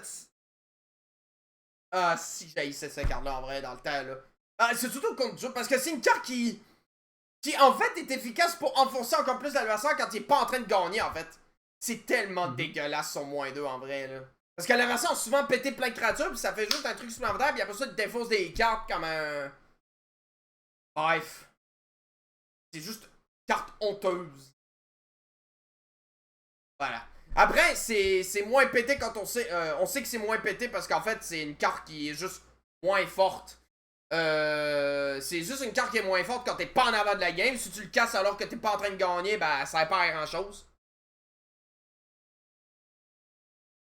Est-ce que tu m'entends toujours? Je vais toujours être fake. Ok, c'est bon. Voilà. Donc, encore une fois, je déteste ce June. C'est pas un deck fair, contrairement à ce que beaucoup de monde disent, ok? Ok, quand j'ai un peu, là, mais voilà. Comprenez mon ressenti. Allez, est-ce qu'on a d'autres cartes nostalgiques à parler? Ancient Grudge, qui est une réédition, si je l'avais pas vu. Moi, je savais pas que c'était une réédition dans Innistrad. Je pensais que c'était son premier print. Eh non! Juste te montrer Ancient Grudge. Complètement. Mais c'est une réédition de Time Spiral, pour être plus précis. Ah, ok, c'est pour ça. Pour ça, ouais. Ok, maintenant, on va passer à Past in Flame. Ça, c'est nostalgique en tabarnak. Aussi. Storm. Exact. Donc, Past in Flame, où on voit Olivia Voldaren voir une église brûlée. Et donc, c'est un rituel qui coûte 4, dont un rouge. Et chaque instant sorcellerie dans ton graveyard dans le flashback. Le flashback est égal à leur valeur de mana. Et flashback pour 5, dont un rouge. Qui était juste une des meilleures cartes du deck Storm, évidemment. Parce que tu castais plein de sorts. Puis, tu castais Past in Flame, soit depuis son flashback, parce que l'adversaire l'a mis dans le cimetière avec le fameux Gift Ungiven. Tu comboais, tu jouais des sorts, puis crève ça dans ta gueule à l'adversaire. Et voilà. Voilà. Donc ça, c'est une des cartes principales du deck Storm, qui est indispensable, littéralement, parce que ça permet de rejouer toutes les grosses cartes que tu as jouées, puis pas être à court de cartes à jouer pour augmenter le nombre de sorts avant de tuer au Grave Shot. Ou même d'avoir moins besoin de caster des sorts, parce que, mettons, tu tombes sur Grave Shot en premier, ben tu Grave Shot pour 10, c'est ça, tu casses Past in Flame, puis tu en fais Grave Shot, mais pour 12. Un adversaire comme ça. Voilà, c'est une très bonne carte. Bon, malheureusement, étant donné que Stone n'est plus vraiment dans la méta, quoi qu'avec l'apparition de Préordain dans la méta, ça pourrait peut-être changer de quoi, mais je pense pas tant que ça en vrai. Non, c'est pas, non. Ça reste une bonne carte.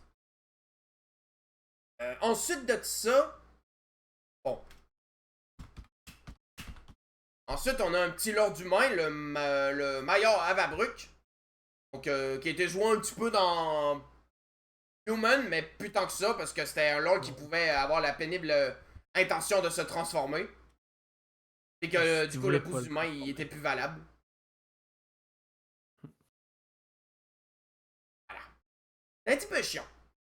C'est quand même fou quand même, c'est une des seules créatures que tu voulais pas transformer. Ouais, c'est ça. Même si c'était un simple lord, ben tu voulais pas le genre. Bon, ensuite, on a la réédition des checklands ennemis. C'est le. C'était quoi le. Tu sais, le Isolated Chapel, par exemple. Hmm. Voilà, je les Oui, c'est mentionne vrai, parce oui, c'est qu'encore une vrai. fois, ça fait Ouais. des bonnes alternatives dans la base de mana des personnes qui veulent faire des decks de moderne, mais pas trop cher pour commencer. Ouais. Voilà. J'en joue encore un peu, je pense, de checkland. Mais tu Storm jouait quelques checklands aussi. Ouais, mais ça, c'était dans le temps, ça. Puis. Ouais, puis moi j'ai un deck de genre blanc noir zombie que des fois je pense je joue une ou deux checklands. Ouais. Mais ça, c'est juste pour tout simplement. Ça, c'est simplement pour. Ah, je me regarde derrière. Mais ça, c'est juste une alternative pour les bases de mana, pour ceux qui veulent pas dépenser trop cher, en fait. Même s'ils valent quand Effectivement. même un petit quelque chose. Ouais. Ah non, pas tant que ça, finalement. En tout cas, bref. Voilà, je les mentionne, c'est bon petit cycle de land. Ensuite, on a Gavoni. Gavoni. Ça, là, c'était joué dans le. Ça, là, c'était. Tu te souviens du fameux combo avec Knight of the Reliquary plus. Ouais. Euh, tous les decks tous les decks un petit peu lents basés sur du pente avec du vert, du blanc et tout là. Ce terrain-là était pas mal joué dans ce temps-là. Effectivement, à cette heure, il n'y a aucun deck qui veut jouer ça. Paye 5 de mana, mettre un compteur sur chacune des créatures, c'est ben trop lent. Effectivement, oui, en effet. C'est effectivement excessivement trop lent. Et enfin, je le mentionne lui parce que je l'ai déjà vu être joué dans un deck Spirit Azorius, ben, le Moorland Hunt permet en gros de l'engager et d'exiler une carte de créature depuis ton cimetière pour créer un Spirit 1-1 flying pour un bleu et un blanc et en l'engageant. Voilà. Ben, c'était même pas joué dans les bandes Spirit en effet. Mais je le Non, mentionne pareil effectivement. au cas où. Des fois, si je jouais des decklists en jouer une copie, même moi quand je jouais mon Band Spirit ou Azorius Spirit, je demandais parce que des fois c'est un trigger de plus de Muzzle Wanderer, c'est une 1-1 de plus qui peut être 2-2. Mais non, effectivement, à cette heure, tu joues même plus. Ouais. Bon, bilan de tout ça. Est-ce que Innistrad va aller dans une bonne case ou non? Je le mettrais dans correct, plutôt bien, ce serait le maximum. C'est plus, je pense que j'y vais plus par côté nostalgique que par côté puissance des cartes à cette heure, je dirais. Là. Ouais. Je vais être honnête avec toi. On parle de cartes qui ne sont plus vraiment méta. Et il y a quasiment que des cartes qui sont jouées dans des decks qui sont vraiment dans les bottières, tu sais. Ouais. Même du Storm en plus, à l'heure actuelle. Ah, ça, effectivement, la seule carte qui est vraiment comme un petit peu plus jouée, c'est Pest and Flame. T'es Et John est même plus encore. vraiment joué, puis encore. Ouais. J'hésite C'est entre le dommage. correct et ne sert à rien en vrai. Ouais, je vais le mettre dans le correct juste parce que je vais le sauver de sert à rien juste par nostalgie, je pense. Toi, tu le mettrais là. Ah, c'est vraiment dur à choisir. Parce qu'on peut pas le placer très haut à cause du fait que toutes Non, ces ça c'est vieilles sûr, cartes-là, ça c'est même sûr. si elles sont très importantes historiquement parlant dans la méthode du moderne, Ouais. ça reste c'est plus vraiment des cartes qui sont jouées. Même chose, on revient, on aurait fait cette liste-là il y a 10 ans, plus important. Ouais, directement. Il va directement haut. Ouais. Ah, Ouais. Je te laisse à décider, du que c'est ton show. ok. Tu peux me déchirer le cœur si tu veux. Je pense que mon constat va être malheureux, mais pas aller là. Ça ne sert à rien. Pas aller dans les meilleurs ne sert à rien par contre. Ouais, c'est sûr. Mais voilà quoi. Ah, ça me fait chier un peu de le mettre là parce que je sais que c'est une édition qui est super importante dans l'histoire du moderne, mais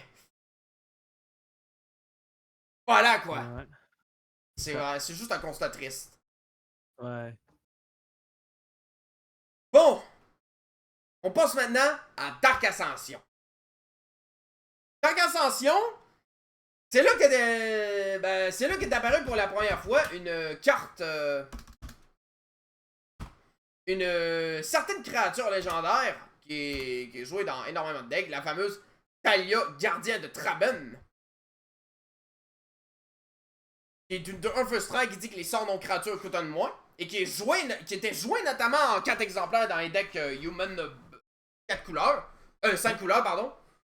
Dû au fait que, de toute façon, ton Interbial, c'est ton seul sort non-créature, pis tu t'en calissais parce que tu jouais que des humains dans le deck. Et voilà. Fait que du coup, tout ce que t'avais à faire, c'est... je vais mettre ça en jeu. Fait que du coup, le seul qui va t'embêter, c'est toi. Voilà.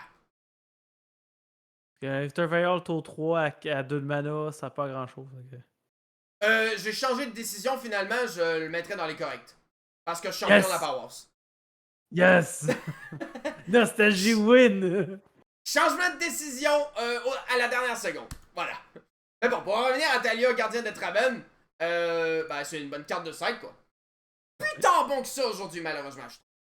Non, ça s'est joué dans énormément comme des 5 Color Human, Dead in Taxes. Puis... C'est bon. C'est moins bon pour ce qu'on pourrait imaginer parce que, de un, face à 4 couleurs élémentaires, ça sert à rien. Ça sert à rien contre Hammer Time parce que les sorts coûtent tellement peu cher et puis ils les jouent tellement vite que qu'ils s'en calissent au final. Ça sert juste concrètement que contre Murktide. Ouais. Voilà. Murktide plus tant joué. Ben, Tron, ça reste dans Tier 2, mais c'est juste à cause de Oxys Bowmaster qui a tout cassé en fait. Ouais, c'est aussi c'est la même chose. C'est un super Arcus Bowmaster, ce serait bon contre Tron, mais. C'est ça, c'est pas. Ouais. Voilà, fait que Murktide il s'est fait martyriser par Oxys Bowmaster en ce moment. Ouais. Voilà. Allez, prochaine carte. Le fameux Lingering Souls. Très vieux. L'autre carte ban dans le bloc. Ouais, dans le bloc d'Innistrad. Spécifiquement, voilà. Une vieille carte de side qui était jouée dans Death Shadow. Et qui est aussi jouée dans... Token. Oui, aussi, mais me semble qu'il y avait des versions Splash Blanc June. Autant que ça. Des conneries? Non, ça, je pense que tu dis des conneries. Mais dans Death Shadow, c'est ça, à quel point que c'était bon. T'es pour dire que tu étais prêt à genre jouer de monde, voulait faire comme jouer noir, splash blanc pour Lingering Soul. Dans le temps, c'était quasiment ça. Là. Ouais, c'est vrai. Et peut-être même dans Dredge un petit peu, je pense. Parce qu'il se mêlait des cartes, fait que du coup, il pouvait facilement caster ça en side. C'est vrai. Ben voilà. Besoin de temps. Peut-être que je dis des conneries, mais me semble que c'était joué dans Dredge. Voilà. Pas grand chose de plus à dire. Ensuite, Thought Score. Il est aussi apparu dans Dark Ascension. C'était très joué dans le temps dans les decks avec du bleu. Piger des cartes pour un bleu, un joueur ciblé 1002. Deck de Delver aussi, puis ça pouvait permettre de justement de. Exactement. Ton deck ou d'avoir plus de spells pour ton Snapcaster Mage. Exactement. C'était surtout joué dans les decks Delver en fait. Ouais. Certains decks contrôlent aussi le jeu avant, mais il y a évidemment mieux par la suite. Fait que... Ouais. Mais ça, Murktide, ça a été joué. Moi, je me rappelle quand j'ai construit mon Murktide, je jouais des Thoughtscour. Consider est sorti, c'est bon, je sors des Thoughtscour, on met des Consider à la place. Ouais, c'est ça. Consider, c'est mieux. Ça permet de filtrer le top en fait. Alors que là, il fait pas. Thoughtscour. Non, c'est ça, c'est que ça te permet de, si jamais la carte du top est vraiment intéressante de la piger, pendant le Thoughtscour, souvent, c'est que tu pouvais miller une des cartes que tu voulais piger à la place. Ouais, ça c'était dégueulasse quand ça arrivait. Ouais. Mais Thoughtscour permettait par exemple de faire des Murktide tour 2.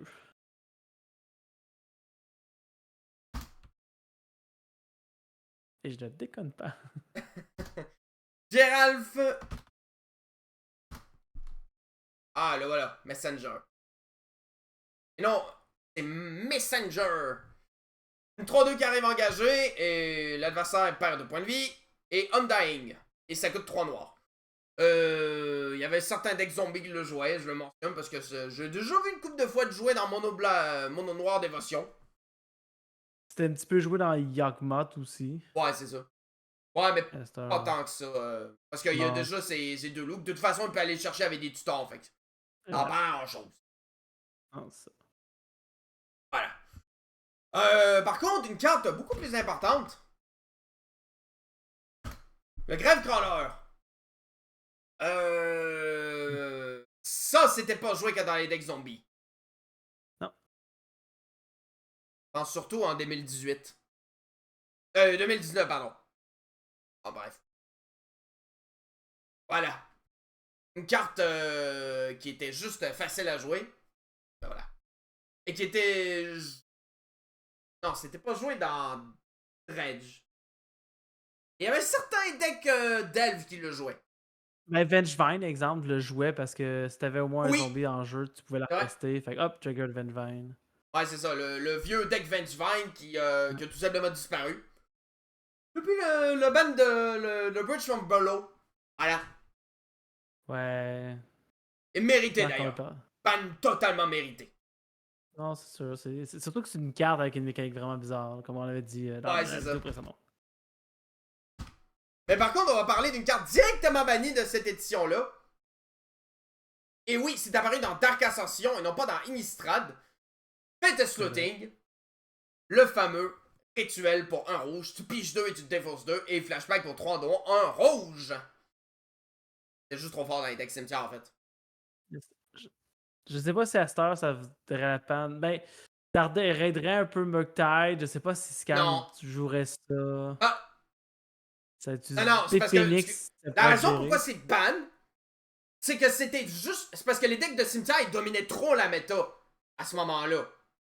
C'était juste trop fort. Ça a été joué dans tellement de decks de cimetière pendant tellement longtemps. Tous les decks cimetière jouaient ça. Puis ça a même donné naissance à des decks. Notamment le IZ Phoenix. Ouais. Mais Modern Horizon 2 est arrivé. C'est ça l'affaire. Ouais, mais à ce moment-là, c'était très fort dans Dredge. C'était très fort dans Vengevine. C'était très fort dans les decks IZ Phoenix. C'était fort dans tous les decks cimetières en fait. Et de toute façon, la carte est débannie depuis trop peu de temps pour réfléchir à son déban, je pense. Ben, c'est sûr qu'en ce moment, je veux dire, ça aiderait pas nécessairement Scam parce que ça joue Fable. Fable a beaucoup remplacé Fateless Looting. Ça serait joué dans EZ Phoenix, oui, mais t'es genre, à ce temps, t'as Endurance qui coûte littéralement 0 pour exiler un cimetière, ça en a vraiment besoin. Là. Ouais, mais. Bof quoi. Et ça permettrait Je peut-être suis de pas remettre certains vraiment decks fan sur la du map. déban de Fetus Looting, honnêtement. Là. Mais ouais, pour avoir je peux affronté souvent comprendre. des joueurs qui jouent Fetus Looting, là, notamment les fameux Vengevine, là. C'est un peu trop pété. Hein. C'est un peu trop pété pour qu'on puisse réfléchir à son déban pour l'instant. Non, effectivement. Bref. Ok, prochaine carte. Ça, par contre, c'est une carte Strangleroot. Haste. Qui est joué actuellement dans les decks. Qui est joué actuellement dans Young Mott. Et qui est joué notamment dans la fameuse combo. De sacrifier une créature avec l'Undying pour donner un marqueur plus moins à une créature qui a déjà un marqueur moins en et qui a l'Undying. Pour ensuite le sacrifier puis le mettre sur la créature qui a déjà un marqueur moins en puis etc. en fait. En plus, ça, c'est que quand la créature a le compteur plus 1, tu y enlèves son compteur plus 1 avec le moins. Ouais, c'est ça. Puis je mettrais dans le même panier le fameux Young Wolf. Qui est pareil, dans la même stratégie, mais qui coûte juste un vert, mais qui est 1-1 à la place d'être 2-1. Haste. Strangleroot Geese, par exemple, était joué dans les Mono Green Stumpy aussi, parce que ça avait Haste. C'est vrai. En effet. Joué là, mais. Ah, puis d'ailleurs, pour la petite anecdote aussi, pour vous expliquer, j'ai déjà vu un deck où le mec il utilisait des removals sur ses propres créatures avec Undying pour créer des 3-3 derrière, genre, mettons, avec le fameux Beesweeting, Frogify, c'est pas Frogify? Ben, Frogify, oui, ça l'est. Sinon, t'as Rapid et Rapid Hybridation. Ouais, c'est ça. Des trucs qui cassent des créatures pour avoir des 3-3. Mais en fait, tu pétais des créatures avec l'Undying pour avoir des 3-3 derrière. Et tu les ce deck-là pour faire ça, pis c'était quand même assez drôle en vrai. C'est comme comique. Ouais. C'était en Simic, si je me souviens bien. Avec un petit flash noir, me semble. C'est quand même très cool. Prochaine carte. Le Gravedigger Gauge. C'est un des trop.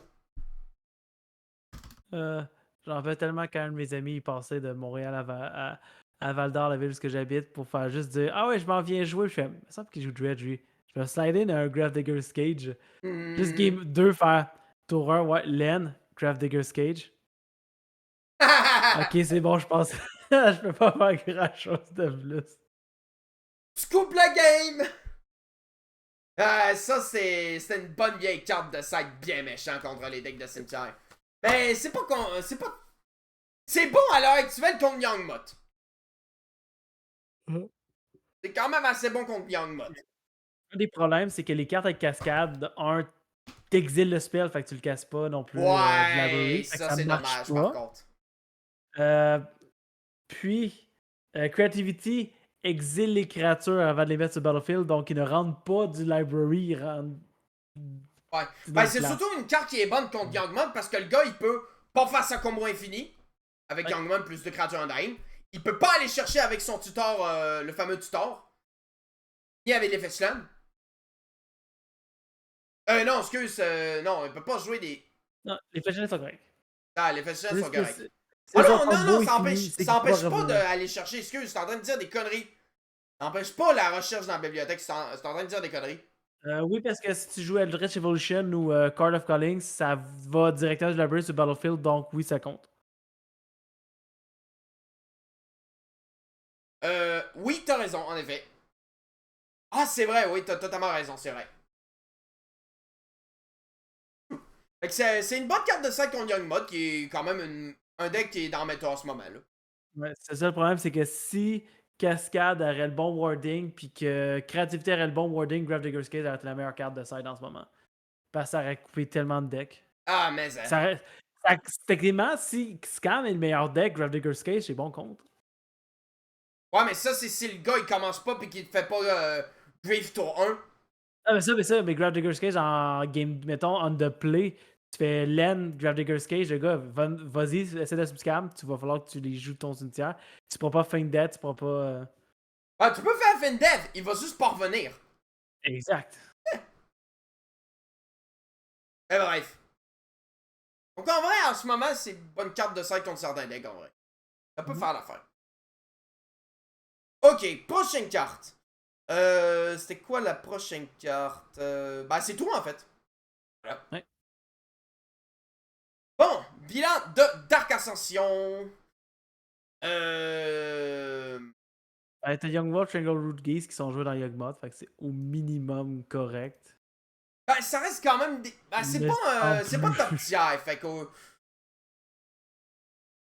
Mais Yugmoth, c'est dans les top tier. Je veux dire, dans le dernier tournoi, il était quand même. Dans le proto, il a pas dominé, mais c'est vrai que c'est un bon deck en ce moment, tu sais. Je veux dire, quand on regarde la méthode du moderne en ce moment, là. Regarde. Ouais. Je mettrais dans le correct. 4 couleurs. Il reste quand même dans le tier 1 quand même. Ouais. Et Rakdoscam mérite le ban. Mais ça, on va revenir à un moment donné. Bref, Dark Ascension, ben en vrai. Il est proche du plutôt bien. Ouais, peut-être correct, le plutôt bien. Ouais, c'est encore une fois c'est une décision difficile, mais un petit peu moins qui fait mal parce que c'est soit plutôt bien, soit correct. Effectivement. On a quand même deux cartes qui sont jouées dans un deck méta et une carte potentielle de side qui pourrait être jouée dans la méta à l'heure actuelle en vrai. Effectivement. Je le mettrais dans le plutôt bien en vrai. Ok. Je pense qu'il mériterait d'aller là. Ok, prochaine édition, la dernière du bloc Innistrad, Avacyn Restored. Alors, Avacyn Restored, qui a abrité l'une des mécaniques les plus brisées de l'histoire de Magic. Plus compliqué aussi. Et je parle de Miracle. Miracle. C'est absolument informe. C'est une mécanique complètement brisée qui a brisé des formats avec d'autres cartes qui se sont retrouvées ban. Coupé de divination du sensei. Voilà. Bon. Ben, le pire, c'est que c'est à cause du fait, un peu comme il n'y a pas vraiment d'effet de brainstorm, quoi que ce soit. En moderne, c'est pas si pire. C'est juste littéralement le. Oh, le top deck du siècle, c'est quasiment juste ça, finalement, les cartes Miracle. Comprends? Si on y allait avec dans le temps de Legacy, dans le temps de la toupie, ça c'était bon parce que tu pouvais littéralement mettre une carte Miracle. T'as Brainstorm qui mettait une carte Miracle sur le top. En moderne, il n'y a pas grand chose. Je veux dire, Ah, mais surtout que la même plupart des cartes qui permettent d'abuser de ces cartes-là sont bannies, en fait. ouais, C'est je le dis ça. Thunder, et... Puis, je veux dire, Counterbalance qui était joué avec ce style de deck-là, il joue pas ça non plus. C'est pas le genre moderne. Parce Même que si tout toutes est les cartes banni! sont légales. Tout est ban! Oui, mais oui, c'est sûr. C'est sûr que la toupie aide à faire de pas avoir de deck Miracle en moderne. Ouais, c'est ça. Puis j'en profite pour en parler de Terminus parce que c'est une des cartes que je déteste le plus de l'histoire de Magic. Un mass removal qui peut juste coûter qu'un blanc. Mais faut que tu le top deck. Ouais, mais mettons que tu joues. Le truc le plus sale qui peut arriver. T'es genre en mode. Hey, écoute, je vais te passer le tour. Pis toi, tu fais tes affaires et tout, tu dis force d'attaque. Pis le gars, il fait. En réponse, je vais faire. Hop. Je vais regarder mon top. Ah, tiens, c'est cool. Je vais le laisser sur le top. Je vais piger une carte. Ah, tiens, comme c'est ma première carte que j'ai pioché sur le tour-ci, je vais casser Terminus pour un blanc. Exact. Instant speed. C'est vrai qu'il y a ça, le fait que les cartes Miracle outrepassent le fait que justement. Exactement. le- My god. Je pense par exemple que c'est la seule carte de Miracle qui était jouée en moderne. Je sais qu'il y a le rouge qui. Burnt of the Down, quelque chose comme ça. Je l'ai pas mentionné si je dis pas de Power of conneries, the mais Dead, ce n'est pas joué en effet. Non, c'est ça, je veux dire, il n'y a pas vraiment. La seule vraie carte qui était jouée en moderne, à peine jouée, c'était Terminus. Ouais. Ah, il faut pas oublier que le miracle, si c'est brisé, c'est parce qu'il y avait certains des effets les plus pétés. Genre, il y avait quand même du Wheel of Fortune, il y avait. Ouais. Ton supplémentaire, quoi. Et je viens de comprendre quelque chose. Ouais. Pourquoi la carte s'appelle Terminus? C'est à cause de Terminus, tout le monde descend. C'est pour ça que toutes les cartes vont dans le bottom of the library. C'est mon frère qui Voilà. va aimer ça, ce genre de jeu de mots-là. Désolé, j'ai un flash de génie. Je vais oh my god, c'est pour ça que ça s'appelle Terminus. Oh my god, je me retrouve à rire de jeux de mots. Bref. Bon, on va parler de Restoration Angel. Je vais juste faire quelque chose, quelques secondes. Je vais juste aller chercher ma bouteille d'eau parce que je commence à avoir soif. Fait que je vais te laisser parler du Restoration Angel. Ok, parfait. Fait que Restoration Angel était joué justement dans des decks combo. C'était aussi avec Splinter Twin, Kiki-Jiki. Sinon, il y avait Dead Access qui pouvait permettre de justement sauver une de tes créatures Flicker. Le fait aussi que Kiki-Jiki, tu pouvais Restoration Angel de faire la copie. Blink ton Kiki-Jiki, recommence, même chose. C'est sûr que Splinter Twin, c'est un peu difficile parce que tu sais, en le blinket, tu perds littéralement ta créature, mais le fait que c'était joué sur Dead Access, puis Restoration, puis mon regret, c'était joué dans Dead Access, puis dans les Kiki-Jiki combo, puis c'est pas mal ça. C'est vrai qu'à cette heure, malheureusement, c'est plus vraiment joué. C'est un bel ange, mais c'est En plus effet, ouais. Oh mon dieu que ça va faire du bien l'eau, hein. Ah oui, je comprends. Mon dieu, ma voix a commencé à être... Bref. Ok, prochaine carte. Ben, il y en a un petit peu moins dans cette édition-là. Parler des Kessig Malcontent un petit peu. C'est une carte de 3-1 pour 3 dans un rouge. Qui permet de faire des dommages à un joueur ciblé égal au nombre d'humains que tu contrôles. C'est un peu l'équivalent à un elfe qui faisait la même chose, mais pour le tribal elfe. Oui. Shadow of the Pack. Exactement, ouais. Shaman of the Pack. Shaman of the Pack, t'as raison, excuse-moi. Ouais, c'est ça. Et pas Shut Up of the Pack. Un Shadow of the Shut up. Ok, bref. Ouais. Donc voilà, je joue en un exemplaire dans mon Boros humain pour l'instant, parce que c'est quand même pratique de pouvoir infliger des dégâts à distance comme ça, surtout quand t'as le gars en face, il y a genre... C'est un Ring Bridge. Exactement, ouais. J'ai déjà gagné contre un gars qui mettait Cinder Bridge en mode ben, mange des dégâts, t'es mort. Yeah. C'est pratique pour acheter un adversaire sur ton. Bref. Prochaine carte. Vaccine Devil. Pareil. Vaccine Devil. C'est bien vieux, ça. Le problème, c'est que c'était facilement Botav, 4-3 pour seulement un rouge, mais qui infligeait automatiquement 4 dégâts si l'adversaire décidait que tu le sacrifies. Le problème, c'est que si l'adversaire décide de ah, ben tu le gardes, c'est généralement parce qu'il y avait la possibilité de la péter. Là. C'est lesser of two evil. Je peux. Parfait, je peux la garder, parfait, je la tue. Tour 1, j'ai pas de removal, ben, je vais me prendre 4, puis ça va me faire 4 une fois. Ouais, c'est ça. Mais c'est un petit peu trop aléatoire, en fait, comme effet. Trop facile à se débarrasser, en fait, que vu le nombre de removal à 1 mana que t'as, ça peut se joindre dans un Tribal Devil, mais là, je suis en train d'exagérer, là, en maudit. Burn, des fois, essayait de le jouer, je pense, quand c'est sorti. Oui, en effet, c'était joué dans Burn. Mais c'est plus le cas aujourd'hui. Non. Donc, quand on sait que Solitude existe. Voilà. Ok, je suis en n'importe quoi. Ok, ensuite, on a...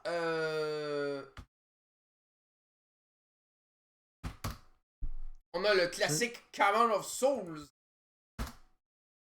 Toujours aussi cher. Oui, parce que c'est joué dans tous les decks tribal, de n'importe quel deck tribal existant dans n'importe quel format. Voilà.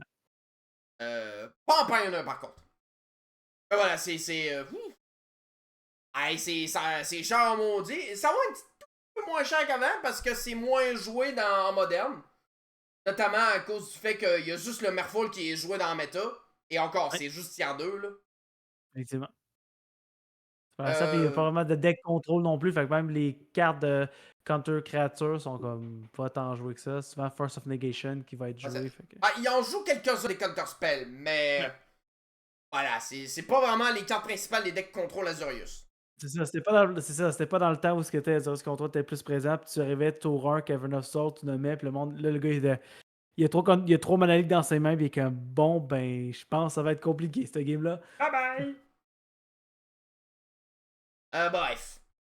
Donc, mais c'est toujours un excès. C'est plus aussi important qu'avant dans le moderne. Bon, voilà, c'est dommage. Ça, c'est plus une carte correcte qu'on va dire. Je me rappelle longtemps que je travaillais à une boutique de cartes où est-ce que j'étais faut que je m'en vais à Toronto pour un tournoi moderne. De la merde, faut que je dépense 150$ pour avoir mon playset de Cavern of Souls. Ça, c'était pas comme dans le temps où Pentacolor Human jouait 4 exemplaires. Là, la carte, elle valait genre 100$ là, chacun. Là. Yes. Quand c'est sorti, ça valait juste 15$. Hein? C'est vrai que c'était pas si cher que ça. Ouais, c'est ça. Une carte de bonne valeur, mais c'était pas si cher que ça en vrai. En tout cas, bref. Et la dernière carte, c'est une carte qui lui est jouée dans Amulet Titan, le fameux Slayer Stronghold. Un terrain qui soit donne de l'incolore, soit pour un rouge et un blanc, tu l'engages, je te donne plus 2, plus 0. Vigilance et haste jusqu'à la fin du tour. C'est en fait le moyen de donner la célérité au Titan primordial. Parce qu'avec Prime Vault Titan, plus une amulette, quand il va arriver en jeu, tu vas acheter le Stronghold plus le Boros Garrison rouge-blanc. Les deux vont une tape. Tu vas pouvoir exactement payer pour lui donner Ace. Au pire, tu ramènes n'importe quelle laine. Tu réattaques, puis après ça, tu peux aller chercher le Double Strike. En fait, tu le mets en jeu, tu mets le laine pour lui donner Ace. Genre le Bounce Land Boros. Avec bien sûr les fameuses amulettes of Vigor. Que forcément tu vas. Les amulettes Titan. Voilà.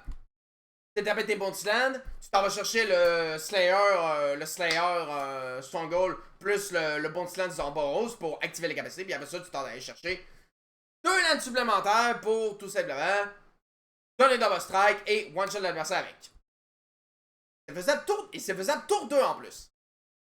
Ouais.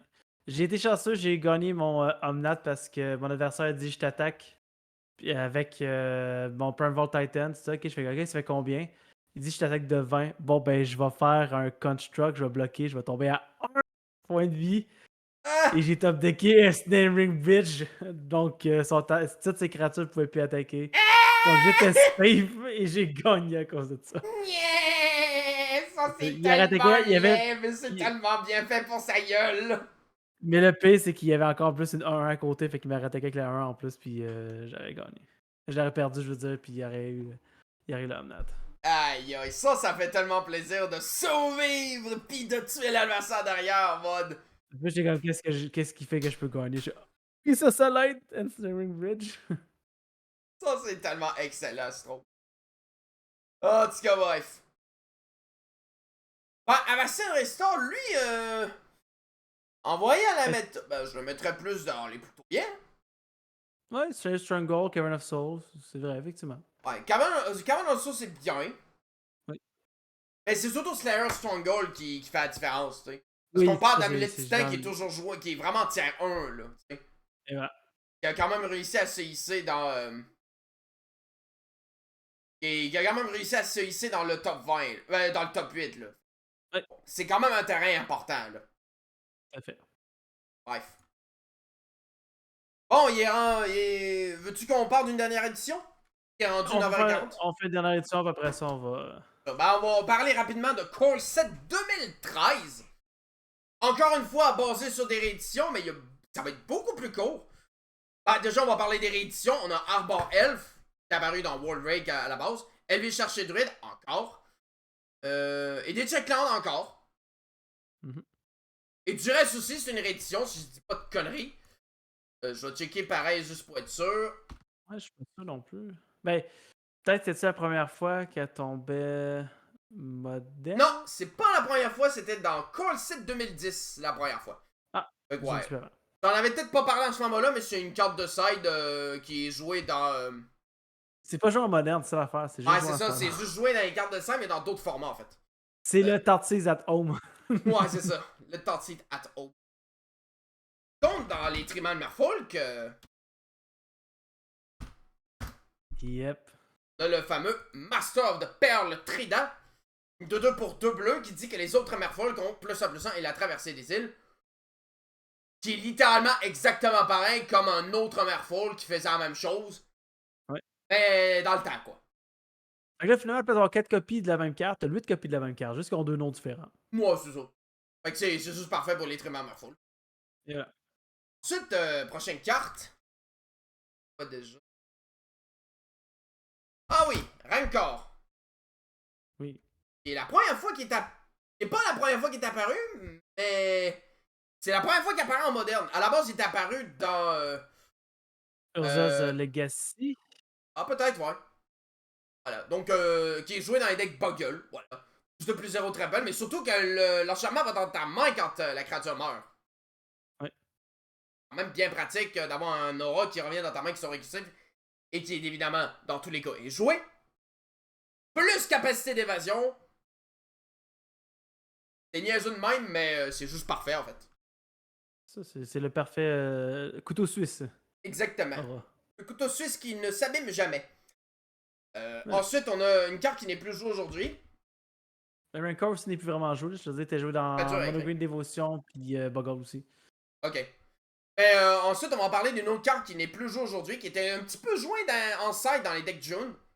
Et dans d'autres decks avec un peu de vert. C'est Traktusk. Fait gagner 5 points de vie quand il entre en jeu en 5-3 pour 5 dons en vert. Et quand il quitte le champ de bataille, tu fais une 3-3 derrière. Et ce qui est le fun en fait, c'est que c'est Leave the Battlefield. Donc ça veut dire même quand tu l'exiles avec un Path to Exile, tu vas quand même faire ta beast 3-3. Ou Restoration Angel quand tu le blinkais aussi. Je vais y repenser si c'était joué aussi avec. Ouais, mais c'est un petit peu plus lent par contre. Oui, non, c'est un petit peu plus, mais c'est quand même le fait que tu le blinkes, t'as une 3-3, t'as regagné 5 points de vie. Ouais, c'est vrai que c'était fort avec le blink. C'est vrai que c'est quand même bien fort. C'est dommage que ce soit pas une créature légendaire pour une raison toute bête. Parce que déjà, t'aurais pu juste jouer un autre Traktusk pour sacrifier le Traktusk qui vient d'attaquer pour avoir ta 3-3. Plus avoir 5 points de vie. Et surtout, j'aurais pu le jouer dans mon Jedit Odjanen Mercenary, ça a été très bon ça. Voilà, c'est un. Bon, c'est un vieux design. Jedit t'es pas apparu avant, mais bref. Ça n'a rien à voir si on parle du commandeur et tout. Ensuite, on va parler de l'élixir of l'immortalité. Une carte qui permet de gagner 5 points de vie et shuffler le graveyard et le élixir dans ta librairie pour 2 et en l'engageant. C'est une des seules cartes que toi, t'as repris dans 2011, c'est vrai, avant. Fait que c'est une réédition. Mais c'est vrai que c'était C'est quand pas même le une fun réédition à ce je, moment-là. je jouais dans A-Track comme carte de sideboard contre ça les œufs, mais contre Burn. Parce que tu peux aller chercher avec Urza Saga. Qu'est-ce que c'était le fun, c'est de gagner tes points de vie, de rusher avec ça, mais tu rusherais aussi ton Urza Saga que tu as sacrifié. Fait que tu pourrais revoir ton Saga pour après ça rechercher ton Elixir of Minorité, puis commencer à chainer tes gains de vie Par comme contre, ça. c'est un petit peu lent comme combo, ça. Oui, non, c'est ça, mais ça a les œufs, mais le fait que tu pouvais aller le chercher avec Urza Saga, des fois, quand un deck burn, le petit 5 de vie là, dans un deck burn, c'est souvent qu'il disait si tu gagnais ou tu perdais. Yes. Bon, ben, Concept 2013 dans les corrects. Hein. Bon, correct, je veux dire, C'est il juste y a à cause quelques du, cartes du intéressantes. Master de Perle Trident. Oui. Et ça va pas plus loin. Non, non, c'est quoi de ça. Ouais, c'est ça. Des fois, c'est facile, hein, mais voilà. Bon. Ben, on a terminé pour aujourd'hui, vu qu'il est quand même à 7h aujourd'hui. Et du coup, ben, on va dire au revoir à YouTube. Voilà. Salut YouTube. Ouais, ben, pas tout de suite, parce que je remercie à toutes les personnes qui ont regardé cette vidéo pour aujourd'hui. Ben, cette vidéo de la tier list, de la suite de la tier list des éditions de Magic the Gathering. On se retrouve donc la prochaine fois pour le deuxième bloc sur Ravnica, Course 2014, le premier bloc Terros, etc., etc. Voilà. Voyons voir combien de temps on va faire, en combien de temps pour la prochaine partie on va le faire. T'es dispo quand, mon cher Darkwing, ou juste pour la prochaine fois? Selon moi, ça va être encore dans 2 semaines, mais ça va être lundi. Ok, parfait. Fait que ben, on se donne rendez-vous pour. Ben, on se. Voilà. On se donne. Ben, à partir du moment où je fais le live, on se retrouve lundi. Dans 2 semaines. Et du coup, on dit au revoir à YouTube. Fait que merci d'avoir regardé ces vidéos jusqu'à. Moi de t'interrompre. Merci d'avoir regardé. Merci d'avoir regardé cette vidéo de la tier list. On se retrouve donc pour la prochaine partie. À la prochaine fois. Allez. Salut YouTube. Salut YouTube.